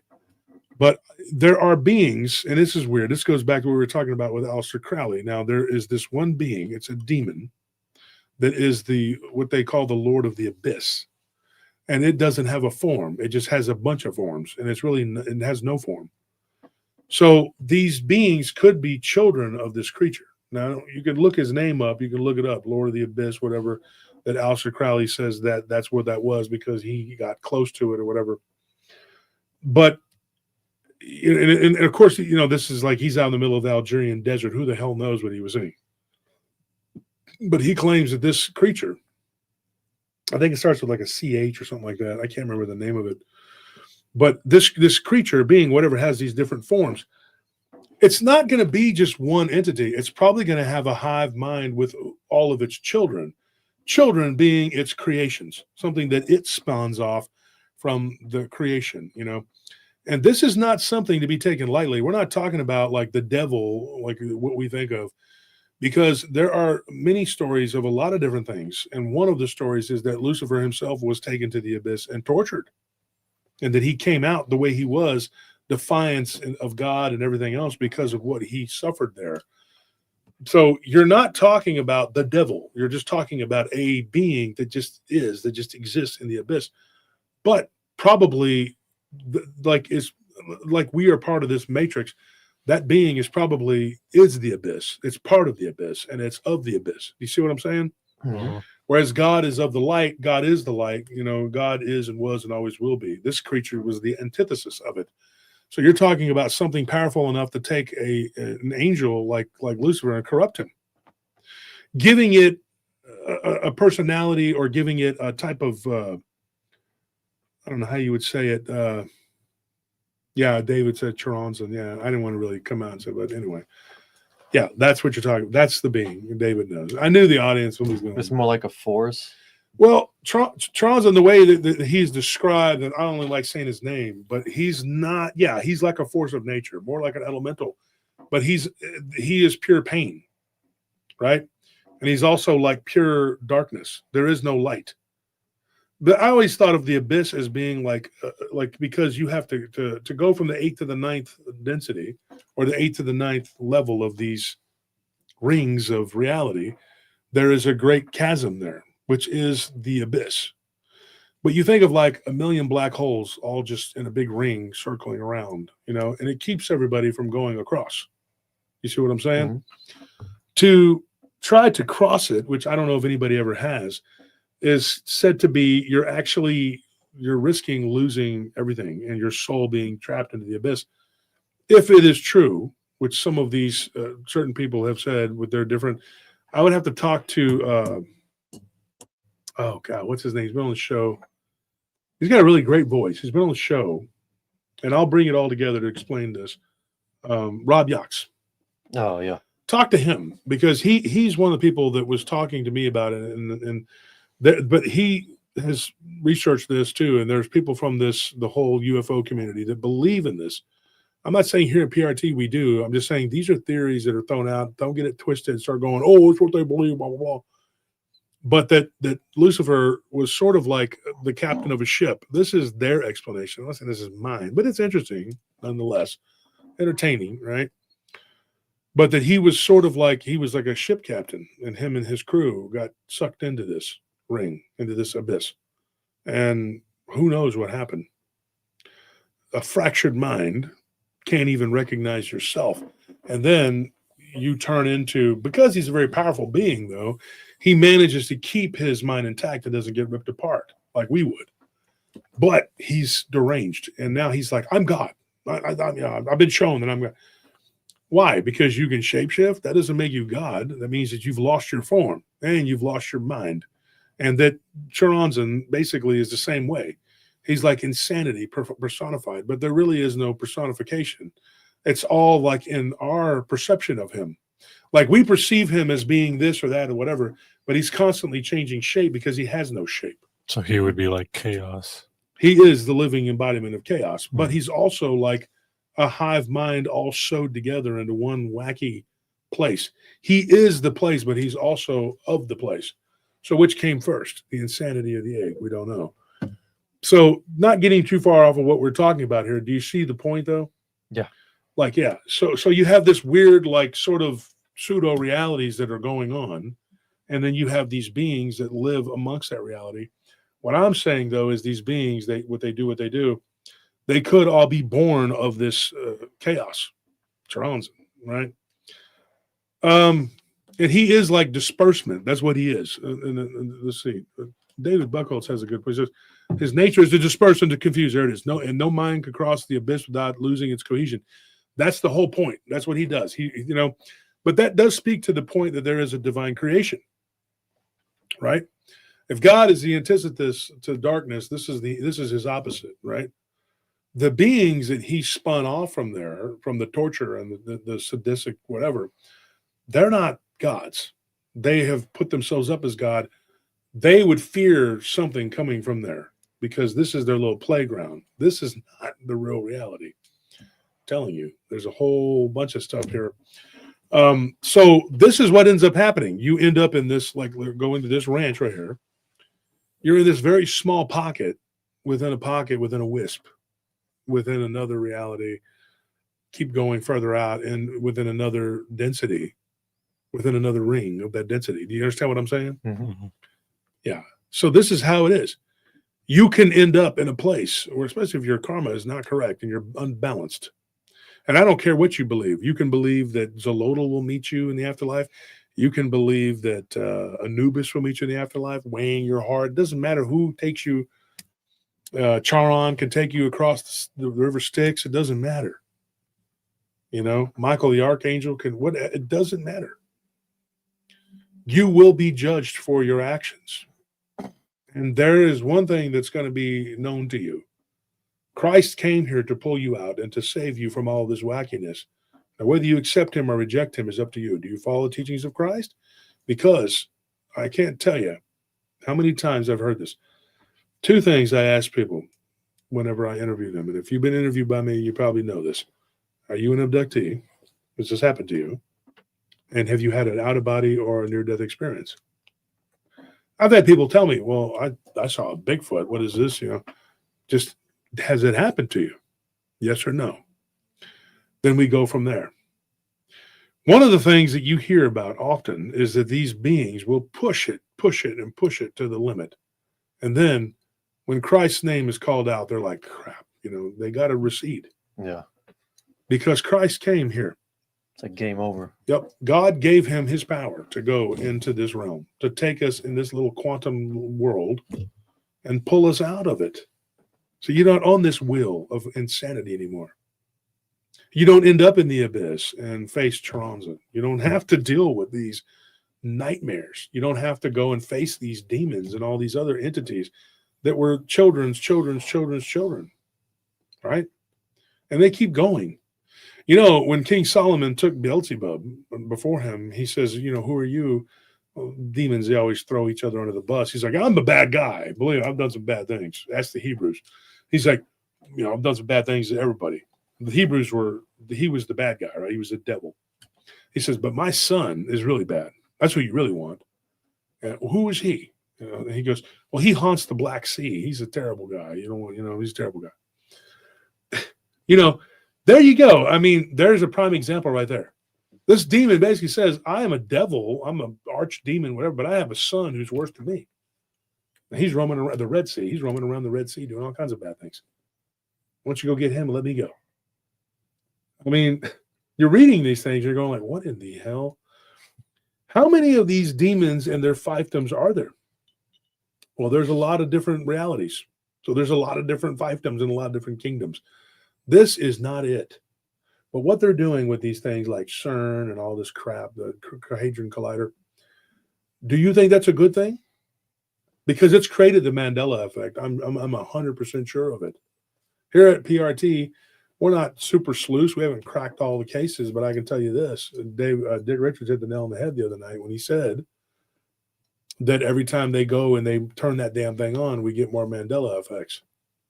Because these are supercomputers that they are using to communicate with other worlds. There was a guy that works for a very large computer company that came out during a discussion. He's walking around wearing the headset. I watched it. It wasn't an AI video. And he says, we are now communicating with other realities. And I'm like, that is a horrible idea. And people are like, well, why not? Well, because let me tell you why. And like, oh, look, a strawberry. Oh, look, a strawberry. Oh, look. Yeah. 4 examples right there, but you get what I'm saying. It's just going to get worse and worse and worse until it's like, you know. I mean, we already got some pretty bad, you know, you go and you talk to one of your people, you're like, hey, did you do your rounds? No, but I broke a window with a rock. Who are you? Double-decker bus. Oh, I'm the new so-and-so because you just keep on. Does it make sense or do I have to keep explaining? You don't want that. And you don't know what those realities are because, like Linda Moulton Howe said one time, our reality was spun off and created by another reality. So we are a bad copy. Now, what happens when we make a copy of a copy of a copy of a copy? We just keep going, keep spinning and making new realities, and each one more retardation than the one before. Till eventually your mom and dad have mantis heads. You know what I'm saying? Mm-hmm. You get these places, these ranches where who knows if my real reality where I was born, it would even have this place. Would it even exist? You know what I'm saying? Yeah. I've gone to sleep and gone through rings of reality. I don't know if you have. I don't know if people do. I know a lot of people don't even have inner monologue. If you're here in the chat and you're watching PRT, you're probably one of us. You're probably not one of the NPCs. And I hope that you're not one of these, the other shells that Edgar Casey talks about, who mimic reality with us, who go along with humanity and they see a wreck and they go, well, everybody's upset and there's somebody that's dead. And well, it's not a big deal to me, but I mean, everybody seems to be upset. Let me pretend like I care and to have emotions. Because I think there's more and more of those people. But then again, we are in an age called the Kali Yuga, according to the Hindus. And I'm starting to believe that the Yugas really, really are a real thing. I don't believe all of their religion, but I believe that part. Go look at the Michael Cremo. He's a very popular guy back in the day. He was on Coast to Coast. And he was talking about the Yugas. I looked up a video of him the other day. And I was like, wow, there it is right there. And he lays it out there, what they are. And how, in the age of the Kali Yuga, you're going to have 1 in 4 people is good. He says morality, according to the Yugas, is reduced by down to 25%. So 1 in 4 people is good. And the crazy thing is, a lot of these evil people just ball together in clumps like grapes and just feed off of each other's horribleness and negativity. And think of all the bad parts of the Bible mixed with all the bad parts of every other holy book on earth, and there you go. So, yeah, and so then you have this weird stuff happening at this ranch. And we're going to stop there for tonight only because my voice is going out. But we're going to stay on for another 15, 20 minutes. If you guys can talk, we can go into it. But I'm going to continue this on Sunday, and we'll get deeper into it. And we're going to continue talking about what happened to these people and what stalked Gary and Abby, who were Johnny and Melanie's children. And I actually got their stories first. But when we were talking about what happened to their children, I said, let's go back to the beginning. Let's start and, a couple generations. Yeah, and Johnny's a funny guy. He goes, you mean like Adam and Eve? I'm like, not that far back. We're just going to go back to what happened to you guys. And then Still too soon. Let's start with the bang. They go back. Well, there was a hot dot. Then there was Adam and Eve, and all this other stuff. We're joking, but no, seriously. So I just said, let's go back to the beginning with you guys. And then I told Melanie, can you get in touch with Bonnie and give her? So she goes further back as far as she can, knew her dad and all them stories, but didn't really know her grandparents, all their stuff that happened to them, because they didn't really talk a whole lot about it.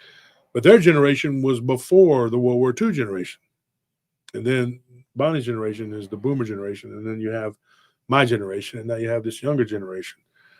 But it is interesting, though. It's very interesting when you stop and you look at these things. And I guess he was, okay, so I think that Gary, I think he was 20, I think he's 27. 27 now? I guess he's 27. And his sister's like 25 or something like that. But yeah, if you go back and you talk, because Melanie and their children, they're very astute kids. I don't say kids, but they're, and they told the story very well of what happened to them. And we'll get into that. We'll keep going. But there's a lot to digest. There's a lot to talk about.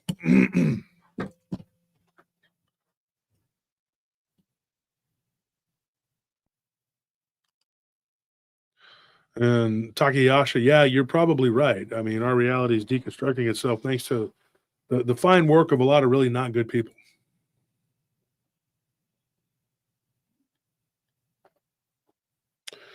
Any questions for tonight's episode? Anybody want to bring something up here? Any thoughts, guys?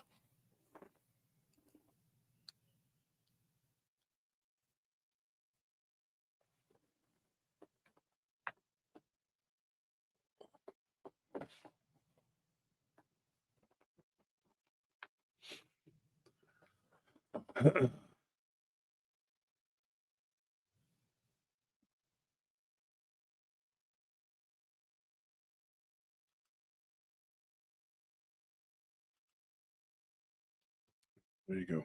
There's the banner right there.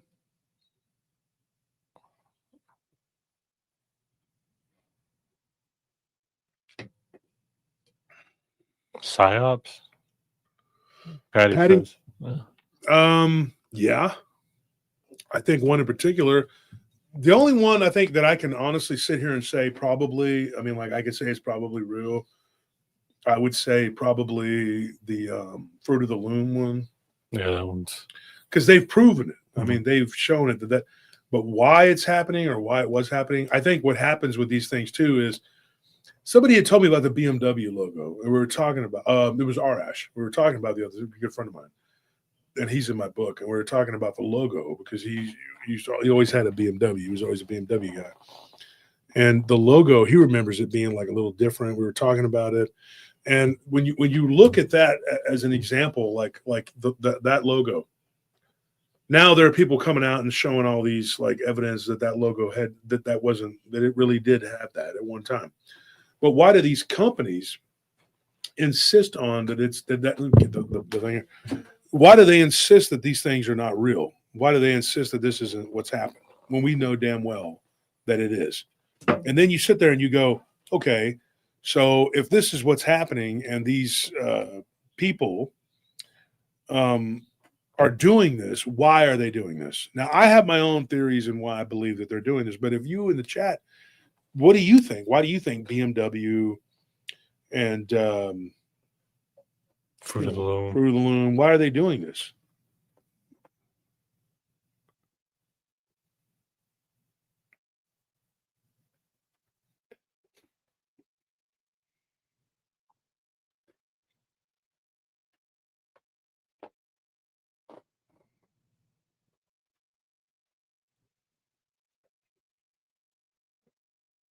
Yeah, the Kit Kat one's crazy too.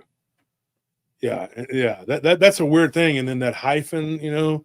Okay, so yeah, so you know what I'm talking about. So what is causing all of these?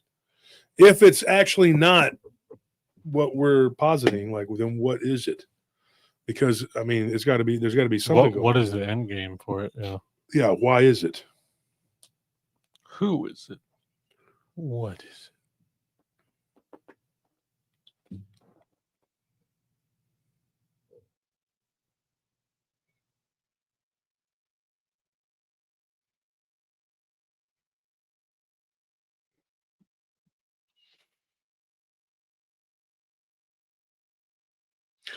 That's a good point. Look at this. Paul Pachura says these companies have no personal memory, just papers and computer files. And they're turning everything over more and more to AI. Mhm.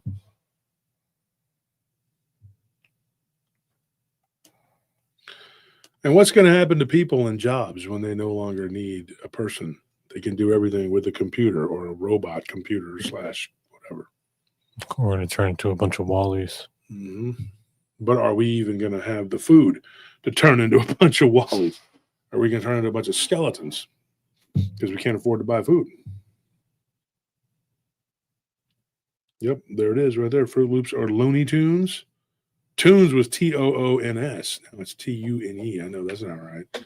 I grew up watching all that.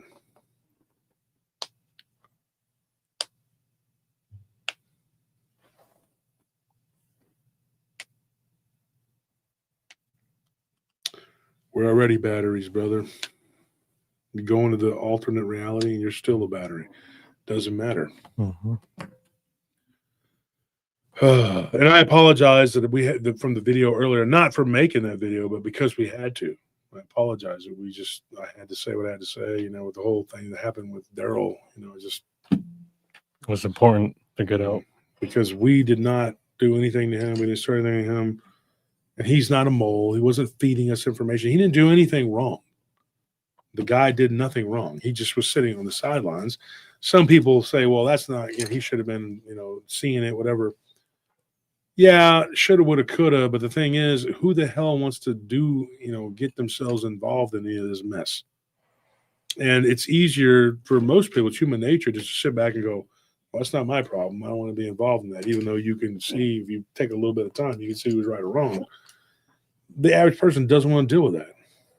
You know, just got things to do. And it's not just fighting with people.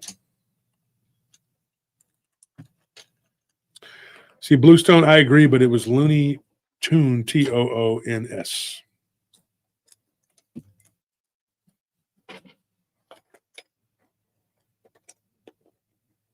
Yeah, Tunes doesn't really match because it was Looney. Why would it be with a song? Like a L-O-O. tune, yeah. Yeah, it just looked better.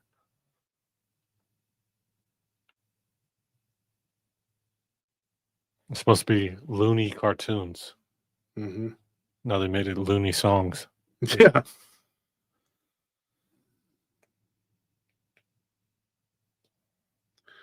See, and I don't believe that. Like I know what I know that, David, but they're saying like, oh yeah, well, it was supposed to be like these songs or whatever, but that doesn't. It's a cartoon. It doesn't. There wasn't even any songs for them to do. I mean, it doesn't make any sense to me.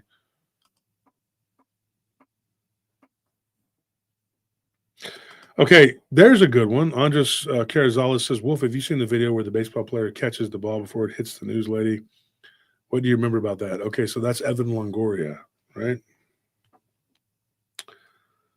Let's see if we can look it up.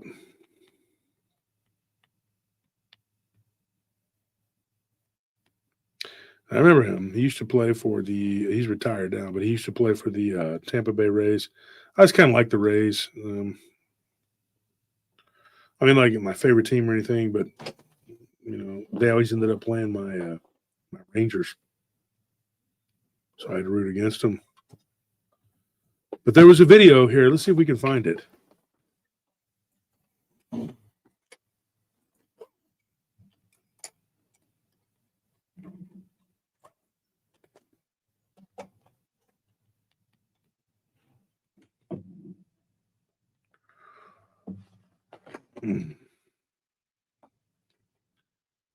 Here it is right here.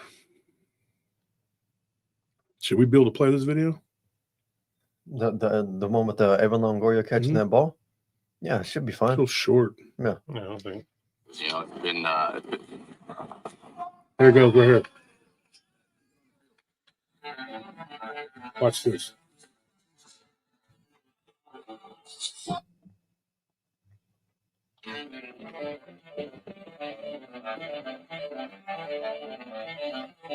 Evan, there's been a lot of changes this offseason for your team. How do you feel your chances are in the AL East?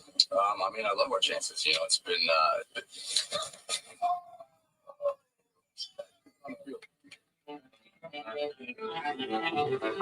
Now imagine what would have happened to that woman if he hadn't caught that ball.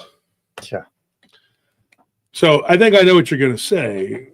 Who was the woman originally? Here's what I remember. I remember the woman was a reporter, and I think it was ESPN, and she was a blonde-haired woman. Yeah, I didn't even know that was a Mandela effect because I just saw it just now, and it's like, wait a minute, that's not her. That's not her. Yeah. Now it's a black woman, and I don't know who that is, but it is weird, and he catches it, so quick. Some people thought it was like staged or something. That's really hard to do because had played baseball for like over a decade and a half. I can tell you this: it's kind of hard to make that ball do that. Like it's kind of hard to make it. I can pull a ball if I hit kind of early. I can pull the ball to the left, or if I hit a little bit late, I can hit the ball to the right. I mean, I've been in the batting cages, and I can do a lot of stuff with that. I was always a really good hitter. My batting average was always like 335 to 400 and something. So that's pretty good. But even as a good hitter, I couldn't always pull the ball the way I wanted it. And most, even of these major league, the baseball players in major leagues, it's even harder because you got to remember people are throwing the balls at a really high rate of speed. Now, let's say that pitcher was just lobbing it over there to let him do what he wanted with it. Even that's going to be hard to try to make that happen. And what if he hits it over there and it actually hits that lady and kills her? So I don't believe that was staged at all. I think he just had really good reflexes. His peripheral saw it and he caught it. I had a pull ball thrown at me one time and I caught it. And one of my eyes was like swollen. And, I don't know. But I know this. That commercial or that particular video clip has changed. That was a spring training video. It's changed. It was a blonde-haired woman. What is it now? It's a black lady. I don't know. And I remember it being during the day. Yeah, it was. It Yes, looked like there was a night sky. it was a daytime, and now it's a black lady at night. So, what is this? What causes this? Is the matrix glitching? I don't think so. I think it's something by design. So who knows what we're dealing with?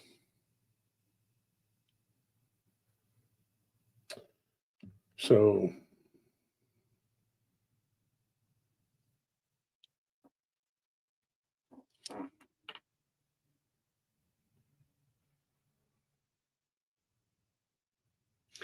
and Werner Mueller says something interesting. He says that he thinks that the media lied. Well, I remember Mandela dying 3 different times. Once in 1994, again I think it was like in the mid 2000s, and then when he died the last time. So I remember 3 different ones. I also have dual memories of a lot of things. A lot of people I interview will have dual memories, but it's more the dual memory thing. Get this, because I've been cataloging it the last 5 years in particular. And Tony, you know this. One of the things that me and Tony talked about in depth together and to different witnesses, their memories, the dual memory thing happens more prevalent to alien abduction people. And it happens more prevalent to out-of-body experiencers, including near-death experience, which near-death experience is just a type of out-of-body experience, not the other way around. Out-of-body experience is not a type of near-death because you can go out of your body and not nearly die. If you're nearly dying, you had an out-of-body experience. I argued with this dumb shit one time years ago, he tried to tell me that the Navy was a branch of the Marines. I'm like, no, dumbass. The Marines is technically a branch of the Navy. Yeah. No, I'm dumb as shit. So I'm arguing. I was standing in line. I was like, just get away from me. Go be stupid somewhere else. I get really tired of stupid people, especially when stupid people think they have something. Yeah, that's annoying. They think they're in the lead. And you're so far behind in the race, you think you're in the lead because you've been lapped so many times. You're like, I'm winning. Look at me. I'm a dumbass. And you're just looking at them going like, dude, this is bad comedy, really. And cringe. I hate that secondhand embarrassment I have to feel. Even for people I don't like, and you got to look at it and go, God, don't you feel the embarrassment? You see the people's eyes looking at you. You think that all of their perspective, their perception is as skewed as yours? No, it's not. Because there used to be something like a collective corrective consciousness. What I mean by that is we as a species can look at something and go, what is wrong with this bullshit? And now we have gotten to the point where we've gone so far past the Rubicon, this is a distant memory. If you don't know what that saying is, go look it up. Julius Caesar. I don't want to sound crass or trying to sound like I'm, whatever. But there are people who take it to another level of cringe. And what I mean is, it's like we, as a collective, we would correct each other. There are certain things you just don't do in public. Can you imagine some of the shit that people do now? Our grandparents would be like just having heart attacks in the grocery store. What we are allowed to do and say now is just beyond foul. And there's people who not only condone this and they promote it, they create it. And if you're telling me that they are not the Smiths of the Matrix, then you're full of shit. Because I call them what? What do you call them, Anthony? Matrix babies. Matrix babies. Yeah, they make your nightmares come true. Yeah, trust me. They're the Matrix babies. You think that guy pulled out in front of you, made you late, whatever, and it was just an accident? He's answering his programming. He's doing his programming, brain. And I guarantee the fucker doesn't even have no inner monologue. No. He probably doesn't watch PRT, and if he did, he'd go, that's Yeah. Let me go find the cockroaches and go join them. I gotta go fight this. I gotta fight this intelligence, this knowledge. Yeah, knowledge is bad. Shit, push, shit, poop jokes, farts. That's what that's what's in their gutter mind, dude. They perverted. Low vibrational interest. Let me be a pervert and call everyone a pervert. Oh, that's them right there. I don't know anything about Jesus. I know he was a baby. That's all I know. They are. This is what we're dealing with. The IQ of an embryo. The baby in the womb's probably smarter than all of us. Once the baby's first born, that baby is smarter than all of their collective consciousness together. And I'm not even talking about these roaches. I'm talking about all of these people together. Their collective consciousness is so foul. And what happens when a people is unintelligent? I've always said this, the less sentient a being is, right? The more foul it is. You're like a beast of the earth. Mm-hmm. I just thought it was funny how these people were like, pigs are filthy animals. The pig is the filthy animal, brother. The filthy animal, brother. But I eat the cow. I eat the cows all the day. I eat the cows. Cows will shit on the ground and eat it. I've seen them do it. No, he's not filthy. Yes, it is. Yes, it is. Now, I don't agree with eating pigs. I do believe that they have parasites that can make you really sick. All kinds of shit, screwworms and friggin', trichinosis. Plus, I like pigs. I like cows too. I really don't want to hurt them or kill them or eat them. But I will say this: one of them is not more filthy than the other. Is the truth. Yeah. If you were to put cows into a stall, they would just shit all over the place. They're not. When people say they're smart, I'm going like, yeah, you're really Not pushing really. it by saying that. They're not. I know because I used to love them. I used to have them. You know, Pigs are a lot smarter than cows. pigs are super intelligent, man. If you give them a chance, they'll go shit in one corner. They won't shit all. They won't, and they won't lay in it, Yeah. and they won't go eat where the shit is at. So that's not correct. But if you look at these people, they do make a strong case for being cows. I mean, you're sitting there going like, okay, our overlords call us that. And they do it. And they go, this is why we call them that. Now, I don't love the overlords. I think they're horrible people. I think they're evil to the core. But you have these Matrix babies. You have these NPCs, or I like to call them agents of the Kali Yuga. Agents of the Kali Yuga are a little different. Those are the ones that keep you in line. They're the Smith that They're the ones shows who know up. what they're doing. Yeah, they know what they're doing. They show up and they're like, Mr. Turner, once again, you're going to make us cause you maximum pain. We're going to give all of our power to these numbnuts that are attacking you. We're going to do everything we can to squeeze every ounce of energy out of you because you can't rise above it. And then when you hear that, and listen to what I'm going to tell you, when you hear you can't do something, what do? Do you start repeating that as a mantra, or do you go and can do it? Because if I can be the person that I am and go work out, last night I did my legs and it was brutal. I felt like I was falling into an alternate reality. And I still managed to get the things done I had to get done. We didn't get to work. We didn't get to do the show, but I still worked. And tonight, did the show. Going to do another recording for this coming show next week. We're going to get the editing done for tomorrow, Anthony. You're going to have to do that. Mm-hmm. Anthony, Tony's going to have to help him. We still got to work. We all got to do our jobs. We still got to go out to the ranch tomorrow and do a bunch of work. And then we're going to be back. We got to do what we got to do. I got to help people that I gave a commitment to. I have to do 23 hours of work in a 24-hour day. And I got to still work out. So if I can do these things, and I'm not a god, I am just a man, and I'm nothing special. I'm just a man who has a brain. So can you. And you may say, well, I don't know if I can do that. I don't know. If you're here and you're listening to this, you're here for a reason. It wasn't by an accident. And you know what I'm saying. And this is why they want to shut us down. Because we're telling you the truth and what you need to hear. And these people, if they had any shame at all, which they do not, if they had any half a brain, which they do not, if they had any morality, which they do not, and if they had anything at all, other than being a glorified NPC, they would stop messing with PRT and they would see that what we're doing is helping people. We're trying to do what's right.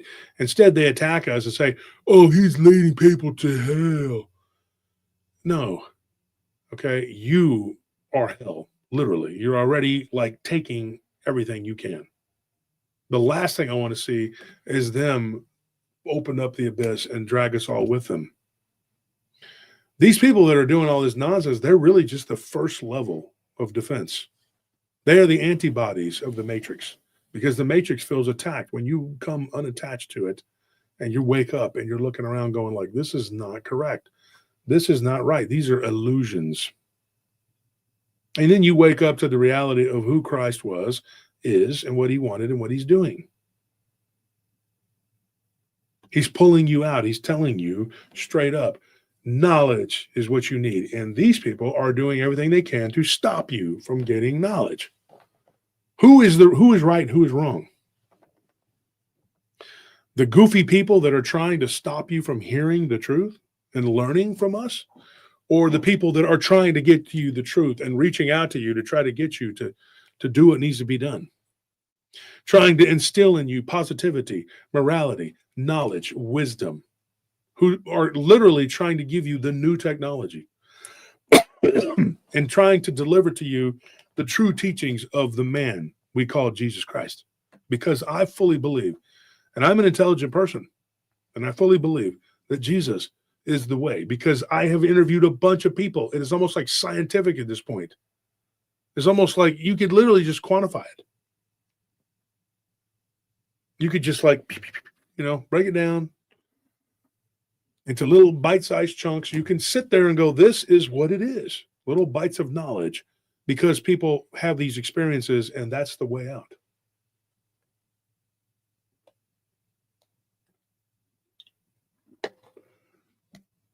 And then the Pharisees come. The Smiths. The Bergs. Not the Borgs.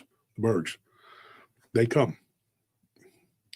What are you doing, Mr. Jesus? Jesus is like, I'm doing what I got to do. I'm doing my job. You must be the other guys. We have a problem with what you're doing because the Matrix has rules. And Jesus is like, I don't care about your rules. I don't care about your man-made history that you created and all this other ritual that you're doing. It doesn't matter. There was another guy who did that years later. His name was Nobunaga. Buddha. Cast ritual and history and all that to the wind and said, I don't give a crap about your bowing and your pomp and your ceremony. Let's cut to the brass tacks. And he didn't do it, but his disciples did. They united Japan. Jesus did that on a grand scale. He united all of us across the cosmos. That's something that people could never grasp until the end. And even then, these NPCs will not bend, not yield willingly. They'll do it, but they don't want to. They will not want to. They want the world to be the way that they see it. They want it to look like that. Evil, rotten, whatever. Because being right to them is part of their programming, and they'd rather have the world burn than them say, hey, I was wrong. The world will burn before they apologize. Begrudgingly, they'll bow their head and they say, hey, yeah, Jesus is. But if he doesn't do what they want, the same thing that happened to the Pharisees, right? They're disillusioned. This isn't the Messiah. We wanted a guy who was going to come and kill all the Romans and do all this stuff. This guy's not doing any of that. We're not going to claim him. Even though the book of Daniel just drops it right there in your lap. Well, you know what we'll do? We'll do mental gymnastics. We'll do spiritual gymnastics. We will literally throw the book of Daniel out and say that he's not even a part of it. We're just going to cast that book out because it fits too closely to the truth. That's what these people will do. Jesus will come back and he will do what he does, perform miracles. And you know what they're going to do? They're going to skulk around in a little group and bide their time to cause problems because they don't like that Jesus told them they were wrong. Even given a second chance. And you think Jesus doesn't know? You think that's lost on him? Because Jesus is going to do what Jesus is supposed to do. And that's be Jesus. But the truly evil, the unrepentant, the ones that don't even want to do it begrudgingly, they're going to be cast away, right? But always there'll be that seed lurking, something that shouldn't have been in this world, something from the abyss. It'll always be there. But God still loves us. He still loves, and I still love my enemies. I really do. The people that I talked about in that last video, I'm sick of their crap. And I don't like what they do. And I don't like them as people, the things that they do, they shouldn't do it. But do I love them? Yes. Do I want to see any of them burn? Not one of them. No. Not one of them do I want to see fall into the abyss or burn. I don't want that. The difference between us and them, I can't speak for you two young men, and I can't speak for anybody else in this. But I don't hate them. They hate me. But remember, and I always remember this, my Lord and Savior Jesus Christ says, remember, they hated me first. If you don't think that that's the same, that's the rabble. They're not the Pharisees. That's the rabble that the Pharisees got rounded up. They're the ones that were in there doing what the Pharisees wanted. The Pharisees being the Matrix babies, the doing at the behest of the agents of the Kali Yuga. Scream Barabbas, and they do it. They do it. They type it, they babble it, they do it, they do it. The whole while thinking, I got free will. God, God, God. They say God, God, God. All something. The sheeple crying out because the wolves have figured it out because they think for themselves. What they don't understand and what they've rewritten now is that the wolf's going to lie down with the lamb. Right? One of my favorite sayings that I've seen recently again was that the lion has his, he's tough, he's strong. The bear is very powerful.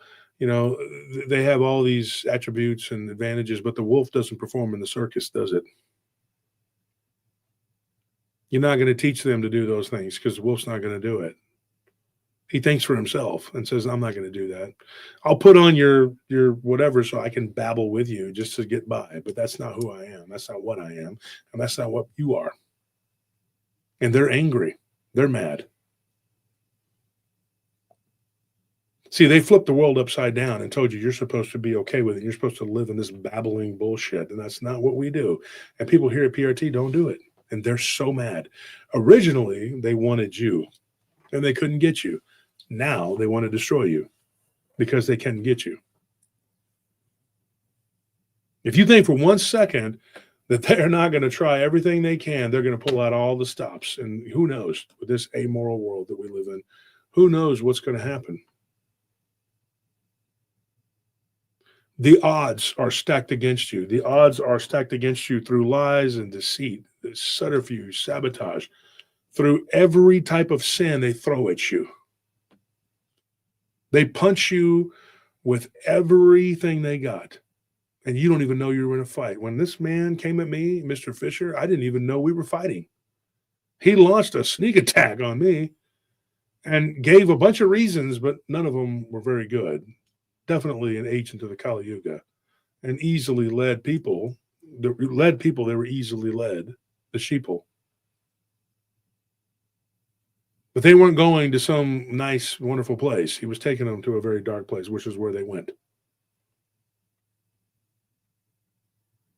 Believing his lies step by step. And every one of these people that does that and says that, they're one of two things. They're matrix babies or they're agents of the Kali Yuga. Some of them are following the others.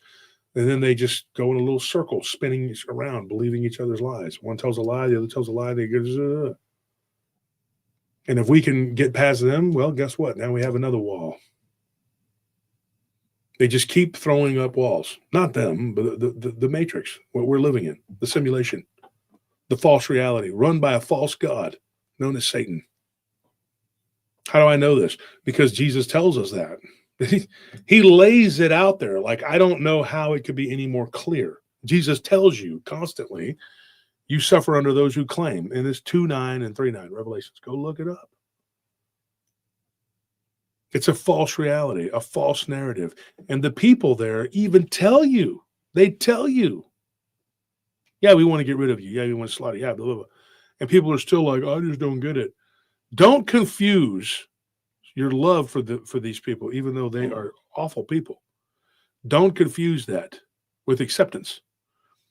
Loving someone does not mean you accept them and their behavior. That does not mean that you accept their asinine way, because that is not who we are. We are not accepting of these people. You don't accept them. You reject them outright, but you continue to love them and pray for them. Some of these people have even said not to pray for us, that we're so evil, so bad. That's sad. And they continue to go door to door and lie. And the lies, that is the big, and then what is the biggest lie they tell? The biggest lie that they tell is calling us liars. Because you have to, in a slander, smear, whatever, like it says in the Bible. Anthony read it earlier. They sit there and say that we're liars. They're slandering and they're telling lies. That's what they do. But they're getting all of this from the matrix that they serve. They are a part of it. Just like Lucifer became, if it's true, he became a part of the abyss. And Charanzan just became another pawn of him. Because there is a reality, then there is a wannabe reality, then there's the real reality. Know the difference. This is the reality that we live in, right? It's an agreed upon illusion. It really is. Then there is the wannabe reality, the reality that we've built up in our minds that we think is possible, that should be, blah, blah, blah. It's been hijacked, blah, blah, blah. But that is not totally the real reality. Then there is the real reality. 3 different things. But remember, like I described to you about the in-between countries, like there are countries that are in between, the kind of a mix of 2 things, right? We talked about that, like Belgium is a prime example. It's like in between Germany, France, and the Netherlands. It's a mixture of all of them. Austria is a melding of Germany and Italy. Look at these countries. Look at these countries. Look at you'll see it. You'll see it. Asia, same way. There's a bunch of them. Nepal, Tibet. They're all like a melding of different countries, different worlds, different lands. All of the bayans and the stands, same thing. Those are meldings of different cultures, different people. Mongolia, right there. It's like Russia and China had a baby. My point is now that those are pocket realities. There are pocket realities. As above is below, right? So you remember there are 3 different types of realities in my mind. That's kind of how I organize it. But how many different little pockets of reality exist from this reality, the wannabe reality, and the real reality? And how many real realities are there? Right? How many of you are there? And more importantly, how many tomorrows do you think you have left on the shelf? Procrastination, in Dune, they always say the fear is the mind killer. Mm-hmm. Procrastination is a tool of fear. You know why? Because when you procrastinate, you're really afraid. You're afraid of many things. So you procrastinate. You're afraid of hard work. You're afraid of success. You're afraid of the responsibility that comes with being successful. People tell me all the time, they're like, well, you make success sound horrible. Like, is it? Because it is. Other people get more out of my success than I do. Well, then why don't you do something different? Because I'm not selfish. Stop being selfish. If you stop being selfish, I promise you, this is what will happen. 2 things in particular, but one of them is very important. And then there's a bunch of other little smaller things in the subcategory there. There's always a bunch of little, Number 1, if you stop being selfish, you will learn to love. That's the most important thing, because Jesus says that's the most important thing. And number 2, you will become successful. And you may think, Wolf, how do I become successful by not being selfish? Because if you stop being selfish, you stop being lazy, and you learn discipline, because you're trying to be alive, not for yourself. I'm doing it for Anthony, for Tony, for Nellie, for my brother, for all my family, for the people that depend on me. Do you know how many people depend on me for Christmas? About 100. Am I exaggerating? Mm-mm. His family, and everybody's family in between. Hell, probably about 200 people just in the family. They depend on me for Christmas. Do you know how many families we take? You have no idea. Something happens to me, that's it. So I have to fight tooth and nail against the matrix. I have to fight against these Pharisees. I have to do what I got to do, because I can't let evil people with silly grudges that make no damn sense to anybody but their Pharisaic rulers and the agents of the Kali Yuga. Makes no sense. Common core math going on in their monkey brains. If you do something to me, you're killing a lot of people. You're killing an idea. You're killing an ideology. You're destroying what we have done. Bringing the community together. Were the words paranormal cryptid community even uttered before I came along? No. Go clip that and say that didn't happen. You liars. You pack of liars.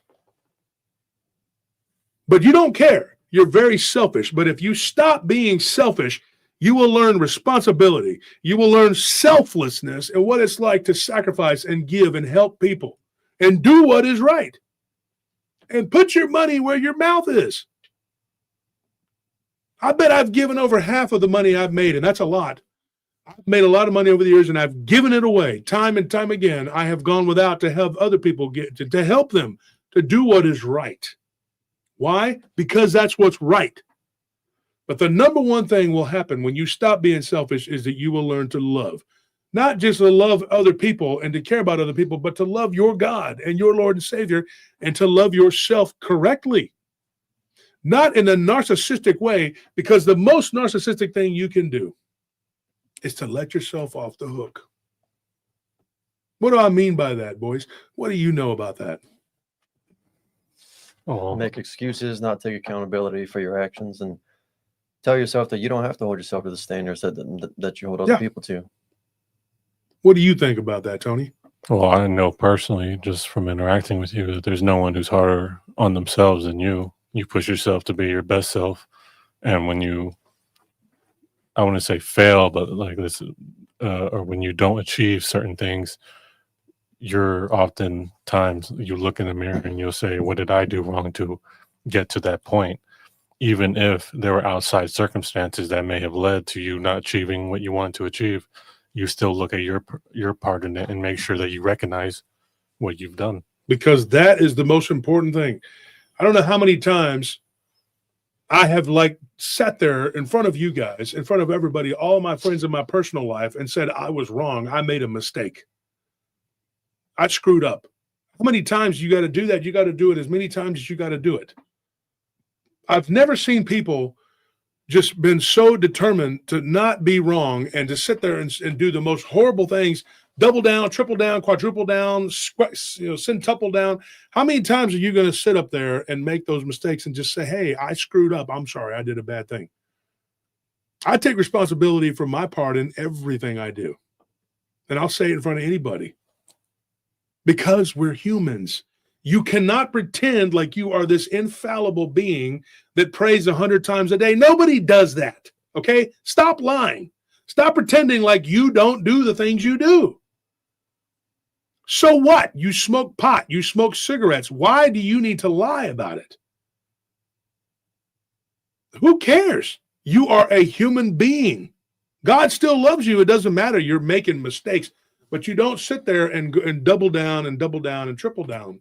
Because we're living in the middle of a war, and the worst thing we can do is war with each other. The demons got you, bro. They got you. If you're going to sit up there and wage war against people who are trying to spread knowledge and truth, you are part of the problem, and the demons got you by the balls.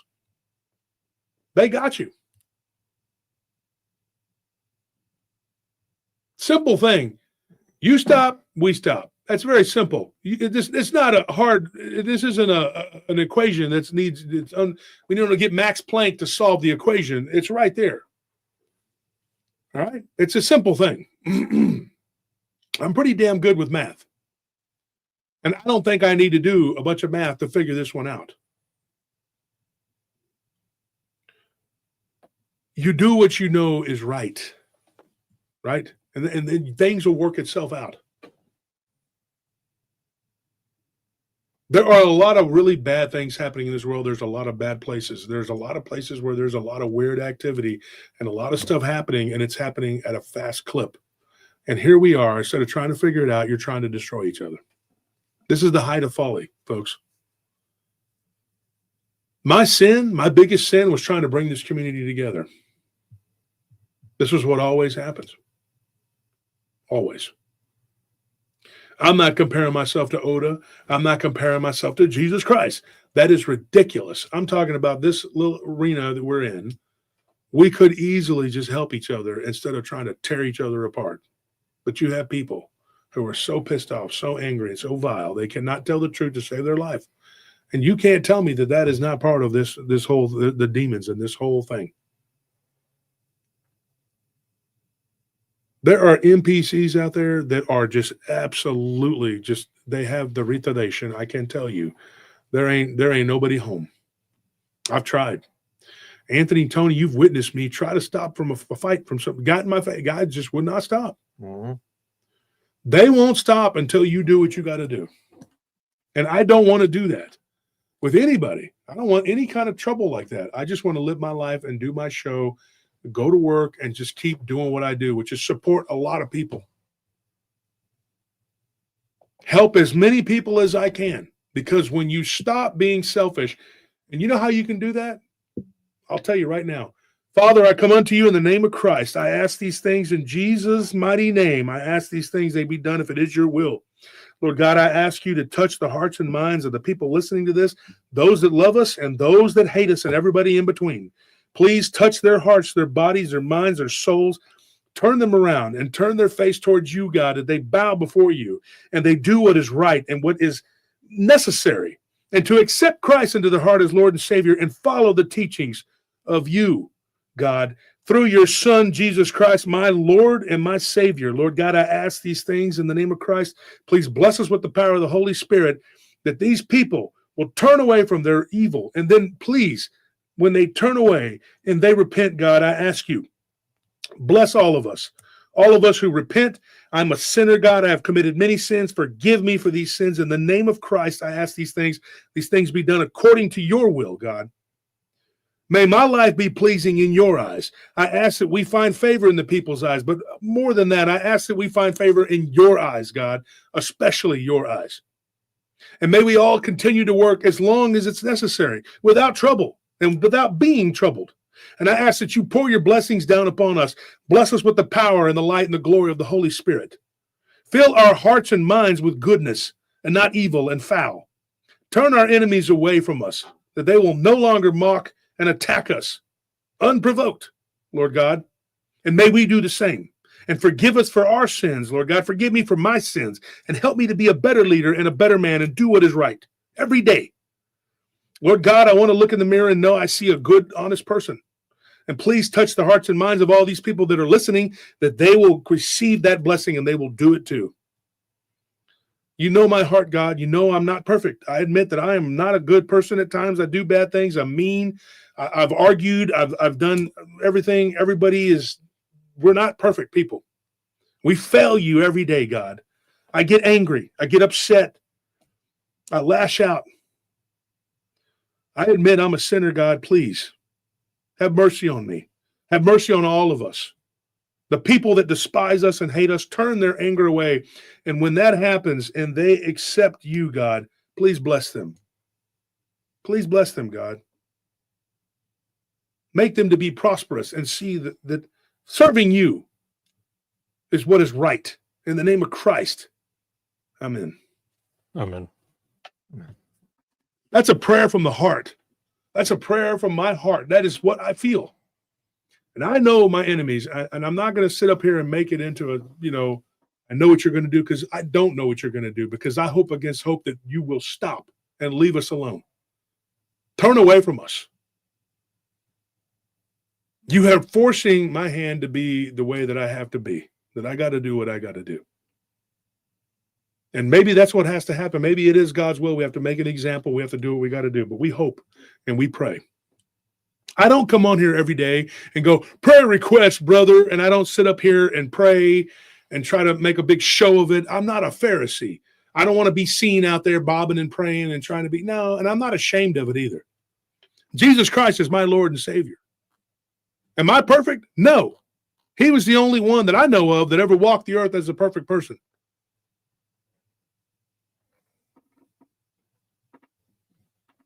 That's it. That's all you can do. You can't do anything else. And if you don't like it that we pray on here and we did whatever, then you can go somewhere else. But I'm telling you, this is the truth. Take it from somebody who's very intelligent. I'm not bragging. I'm being honest. Absolutely, Justin. Christ is king. And he's king in my house. And with God, through the power of Christ and the Holy Spirit, I have been blessed. I have been blessed. And these people can condemn me all they want, because they are not the judges of me. I fear him who gives the second death, not those that just make you feel like death. There is a lot of evil in this world. There is a lot of bad things that go on in this world. There are a lot of horrible, horrible, horrible things that happen. There are people who are in bondage. We have human trafficking. We have children that are being hurt in all kinds of ways. We have people who are dealing drugs in our streets. They do it right there in the open. Prostitution everywhere you look. Yeah, they'll go bust a place, one place, whatever. We were talking about that earlier, Anthony. Yeah. Whoopee-doo. And you still got 1,000 more doing what they do. And some drugs now are legal. They're just right there. You go buy them at the counter and go get high and get all wacky and become a zombie. Our world is dark, folks. You need to find the light. Cling to Christ like driftwood in the ocean. Like if you were a shipwreck victim. That's what you got to do. I'm not a perfect person. I can't take you and bring you to the kingdom. All I can do is pray for you. I'm limited to what I can do. But I'm right in what I'm telling you. I'm telling you the truth. If these people have something bad to say and slanders to say about a prayer or about me praying for them publicly on here, that's a mental problem. That is an illness that I can't even describe. If they're able to cut, and they don't, there's a couple of them on there. I'm telling you, I don't think that they're not. I don't believe that they have the redemption there at all. Just a couple of them, but the other ones, maybe, just maybe, you can get through to them. I don't know. Maybe if we as a community stand together against the evil and do what is right, we can turn this ship around, not just for us, but for them. I hope and pray that the people that despise us and hate us and stalk us will turn away from their evil ways, and God will make them prosperous. And just for leaving us alone and praying and becoming selfless instead of selfish. That simple thing, that will give you a drive in you that you've never had. You will become more responsible. Now, I don't know how responsible, but you'll become more responsible. You will gain things that you never had. I guarantee you they don't have an ounce of discipline. You'll become more disciplined, more concerned for the welfare of others, less caring about what happens to you and more about the ones around you. And when that happens, you know that you're doing what you're supposed to do. You're not perfect. You're still messing up. You're still making mistakes, but you are following the commandments of Christ, the true commandments of Christ. Stop worrying about the Old Testament's vengeance and anger and all that. The Old Testament has its place, but stop putting that first in your life and put Christ in front of you, because Jesus is there. God sent him for a reason. Stop denying it. Stop blaspheming. That's what you got to do. If you can't abide by that, you will never, ever be happy. You will never get anywhere you need to be.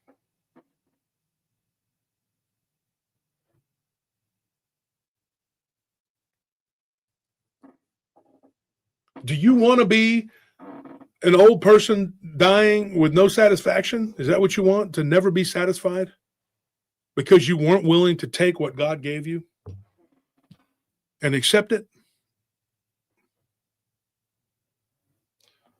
That's it. That's all I got to say, folks. Thank you for tonight. Thank you for tuning in. Thank you for giving me that last half hour or so to talk. I'm not trying to be a preacher. I'm not a preacher. When I was a kid and we went to the Abeka school, they were like, "You're going to be a preacher someday, young man." And I thought, no, I'm not. I was always being hurt by people. My feelings were always there in the way. I thought there's no way I could be a preacher. My emotions were everywhere, shattered childhood. God can take every little piece and put it back together. He can do that for you. Trust me. I'm not up here trying to get you to follow me or whatever. We gave the donations from the last show. Thank you for everybody that donated to that or whatever. And we sent them to the Hunter for his birthday. So when he wakes up tomorrow, he'll be a very happy young man. Mm-hmm. And I hope you get yourself something good, kiddo. I'm sorry that life has been the way it is for you. That's not right. But I want you to know, everybody that's listening out there, I didn't kidnap this kid. I cannot believe that these people still march around as a lie. But even after everything they've done and all the slandering and the lies, I have stood in the gap as a bulwark against their lies and their deceit. And I have taken it on the chin from these people. Not just for myself, for my family, for you guys and the rest of the community and the people that they were attacking before that they don't even have the time to mess with now because they're too busy fighting me. I don't give a shit. I'll fight all of you. I've been fighting hordes of demons my whole life using human vessels. You don't scare me even a little bit. Your threats don't scare me even a little bit. I don't care about your threats. I will do what is right, and I will do what is right till the day I die. I don't give a shoot about what you believe or what you think or what you say. All I care about is getting yourself right with God. That's it. You need to get yourself right with God. Stop attacking people, me and everyone else, and get yourself right with Christ. That is it, period. There is nothing else that needs to be told to you. If you can't figure it out, you'll learn one way or the other, whether it's in a court of law or you could change and turn yourself around and just stop right now and save me a ton of money. But if you insist, then maybe you'll learn the hard way. So like I said, Mess the Juice, I don't know who you are, but it says, whose birthday is it? His name is Hunter. Happy birthday, young man. And I hope that you wake up tomorrow and you have a wonderful, wonderful day, even though you had a good day today. It looks like that you had on Facebook. Because the kid deserves it. He's been through a lot and been used as a pawn and everything else in this ridiculous war that someone close to him started. And you know who you are. And I meant what I said. You know the message I sent you. And I said I wouldn't tell a soul. So if you are, just let me know and I'll still help you because I'm not a bad guy. I'm not your enemy. Your enemy is the attachments you have. Get rid of them, sir. Turn back to God, the true God, if it's even possible for you. Hunter is where he belongs, in a good home, a healthy environment. Thank you, folks, for tuning in. Thank you for listening. Thank you for being here at PRT. I will continue to be, along with my colleagues, a light in the darkness. I don't know how big of a light. I might not. Maybe I'm just a little dim. I don't know. But at least you can look and see and say, hey, this guy's at least he's trying. I'm not perfect, and I don't look perfect. I got a little fat face, and no matter how much weight I lose, I'm still going to have a little fat face and probably going to look like a little fat guy because I'm a big guy. But it's just going to be what it is. I don't care. I'm who I am, and I'm happy and okay with who I am. I am not like depressed. I am not like going to, walk out in front of a train. I'm just going to keep doing what I do every day and get up and live the best life I can and help as many people as I can and not be selfish. Be as selfless as you can be. Because like I said, when you start doing that and stop being selfish, you'll begin to love and care about people, not just yourself. And the worst part about this, and this is the most important thing, and I'm going to let you go. Remember this, folks. Remember this. When you don't love yourself, that means you don't really care about yourself. Think of it like this. You have a friend who's always badgering you to be healthy, to do what is right. And you think of that guy as a nag and an annoying person, and you don't want to talk to him. But you'll go and hang out with the partying people and the people that'll drink and do drugs with you and do all the nonsense because you think those are your real friends. Those are not your real friends because they truly don't care about you. Because if they did, they would try to instill in you healthy habits and they would help you with those healthy habits. So instead, what you get is the opposite. You get a person who really doesn't care about themselves the way they're supposed to. And they're not interested in you being a godly person. I'm talking about you, yourself. You're interested in one thing, comfort. Comfort is not a good thing. Comfort is neutral. You can achieve comfort, but what is that comfort worth? What is the comfort for? What is it to you? To me, comfort is knowing that the people I love and care about and are close to are taken care of. To me, comfort is knowing that my audience is taken care of. To me, getting the money together to get these the hoodies so that we can do the giveaways, that's comfort, knowing that I have those things, that my business partner is good and he's healthy and doing what is right in every facet of my life, knowing that my wife is healthy and that she's okay. And right now I don't have comfort. I don't live comfortably. So I live the way I've always lived, on the edge and in a lot of pain. But it's a small price to pay because I know it's temporary. Even if it's 80 years, it's temporary. This is a temporary world. This is not the permanent world. And if we started being selfless and stop being selfish, you will learn To truly love yourself is to become disciplined and take care of yourself, your mind, your body, and your soul. Take care of it and let go of anger and hate. I don't carry that hate. I don't carry that anger. It washes away.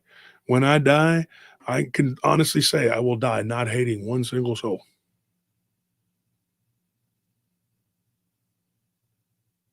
But can you say the same? That's the most important thing right there. That commandment, because Jesus says love covers a multitude of sin. There's a lot of things you can overlook when you truly have a good golden heart and you love people. Do what is right. You know why so many people hate Christmas? Because they got to stop doing for themselves, and it's a burden because they got to do for others. That's the truth. They love Halloween because you don't got to do nothing, but it's a night of debauchery and foolery. That's all it is. It's fun. Yeah, whatever. But it's not a giving spirit. You can go buy a couple bags of candy, you're giving it away. Yeah. What is that doing? When you have to stop and think about another person, just one person, and go, what would mom want for Christmas? Well, she needs this, she needs that. You're like, oh man, it's kind of expensive. And then you go break the bank giving people gifts. It always comes back to you. But nobody takes that leap of faith and goes, I'm just going to do it because it's the right thing to do. Give from the heart. Give till it hurts. You'll get it back. One way or another, you will get it back and you will not regret it. Now, don't go crazy and put yourself out into the homelessness. You see what I'm saying. Use common sense. But that's why people don't like it. That's exactly why. I know a lot of people, I hate Christmas, and they got a permanent frown on their face. I know you hate Christmas because you didn't budget correctly probably for it, and you're probably going to, when I was young, I didn't have money for Christmas, but I got everybody a gift. You know what I did? I went to the dollar store, and I spent every hour, which I wasn't working. If I wasn't working, I was in those stores looking for bargains so that I could get everybody something. I one time found in a dollar store, I'll never forget, my mother loved these. There were 4 little saucer plates. She had those plates for about 30 years. They had little blue flowers on them. You probably saw them, Anthony. Yeah, I remember. Yeah. I got those for $1 for 2 of them. So it was $2. And my mother never knew. Years later, she told me, she goes, I bought some of those plates. I got them. And I remember she got them at the, what is it called? Not at home. Garden Ridge. Garden Ridge, yeah. She said, I got them. I said, Mom, I got those for $1 at the free. She's like, really? I paid like $7 for them. I said, yeah. I mean, I scoured the world looking for things for you. My dad too. If I had $25, 20 of it was going to go to getting everybody something. And then people, well, it's actually a pagan holiday. That's your excuse. To me, it's Jesus's birthday, and he came into this world for a reason. And Easter, you can call it whatever name you want to call it. I look at it as the resurrection. People not realizing that we actually built those holidays over those pagan sacrificial days to get rid of them.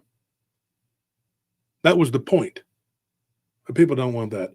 They want to make excuses for their behavior and for their not loving one another and not caring for one another. What does it say? Goodwill toward man. Right? That's what you're supposed to have. Instead of all this hate in your heart. You can hate me all you want. You can destroy me. If you really were that evil, you could probably destroy me, my body. But you won't destroy. You'll destroy the man, but you won't destroy the ideal. And you're not going to take this off the internet because you don't have the power to do it. My words will still be here. It's my favorite time of year. Happy Halloween, happy Thanksgiving, Merry Christmas. This is the time of year that I live for. This is why I bust my ass all summer and in the winter and everything else, so I can get to this point, so that I can do what's right and do for others. That's what you do, because that's what you're supposed to do. Stop hating. It's not getting you anywhere. Good night, folks. I love you. Thank you for tuning in. Man, the giveaways and Christmas is going to be epic. We're going to have some great giveaways. We're going to do a lot of stuff, because we're going to get those hoodies and we're going to get those shirts and we're going to get it done. And then I got to work extra shifts. I might have to, like yesterday we had to work and do stuff. I may have to be a little bit absent every now and then, but I'll be around and I will be here for you. I got to work hard in November so I can have the money for December. Okay. Thank you for helping us tonight and making Hunter's birthday great. He's going to have a wonderful time tomorrow. I guarantee it.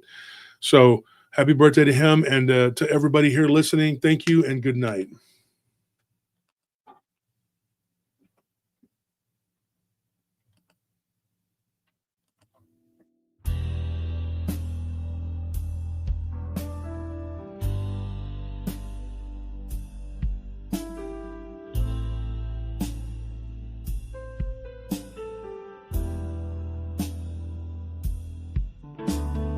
There's no place for old men, a breed going extinct, as the youth coddles each other, and love appears to be in the air.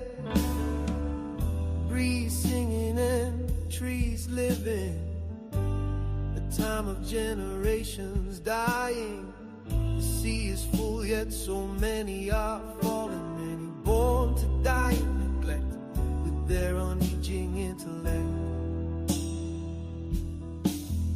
Two ages to be forgotten, the world is promised to the young. I will travel to eternity where age cannot go. I shall transcend this life so bold. How age makes a man invisible. He wanders alone, tattered as his clothes. Forgotten soul finds song in his heart. Monuments of magnificent, the seas have taken me to Byzantium. Two ages to be forgotten, the world is promised to the young. I will travel to eternity where age cannot go. I shall transcend this life so bold. Sages standing in holy fire, spiraling as the masters of my soul sing. Desire overwhelming, don't deny but consume my heart. I know not what it is. Take me to eternity and unknown things. Two ages to be forgotten, the world is promised to the young. I will travel to eternity where age cannot go, and I shall transcend this life so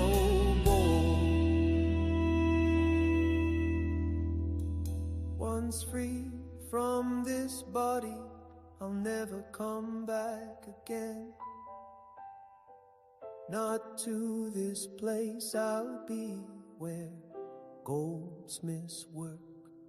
To entertain the lords and ladies of Byzantium, it matters not what is the past, or what is passing, or is to come. Two ages to be forgotten, the world is promised to the young. I will travel to eternity where age cannot go, and I shall transcend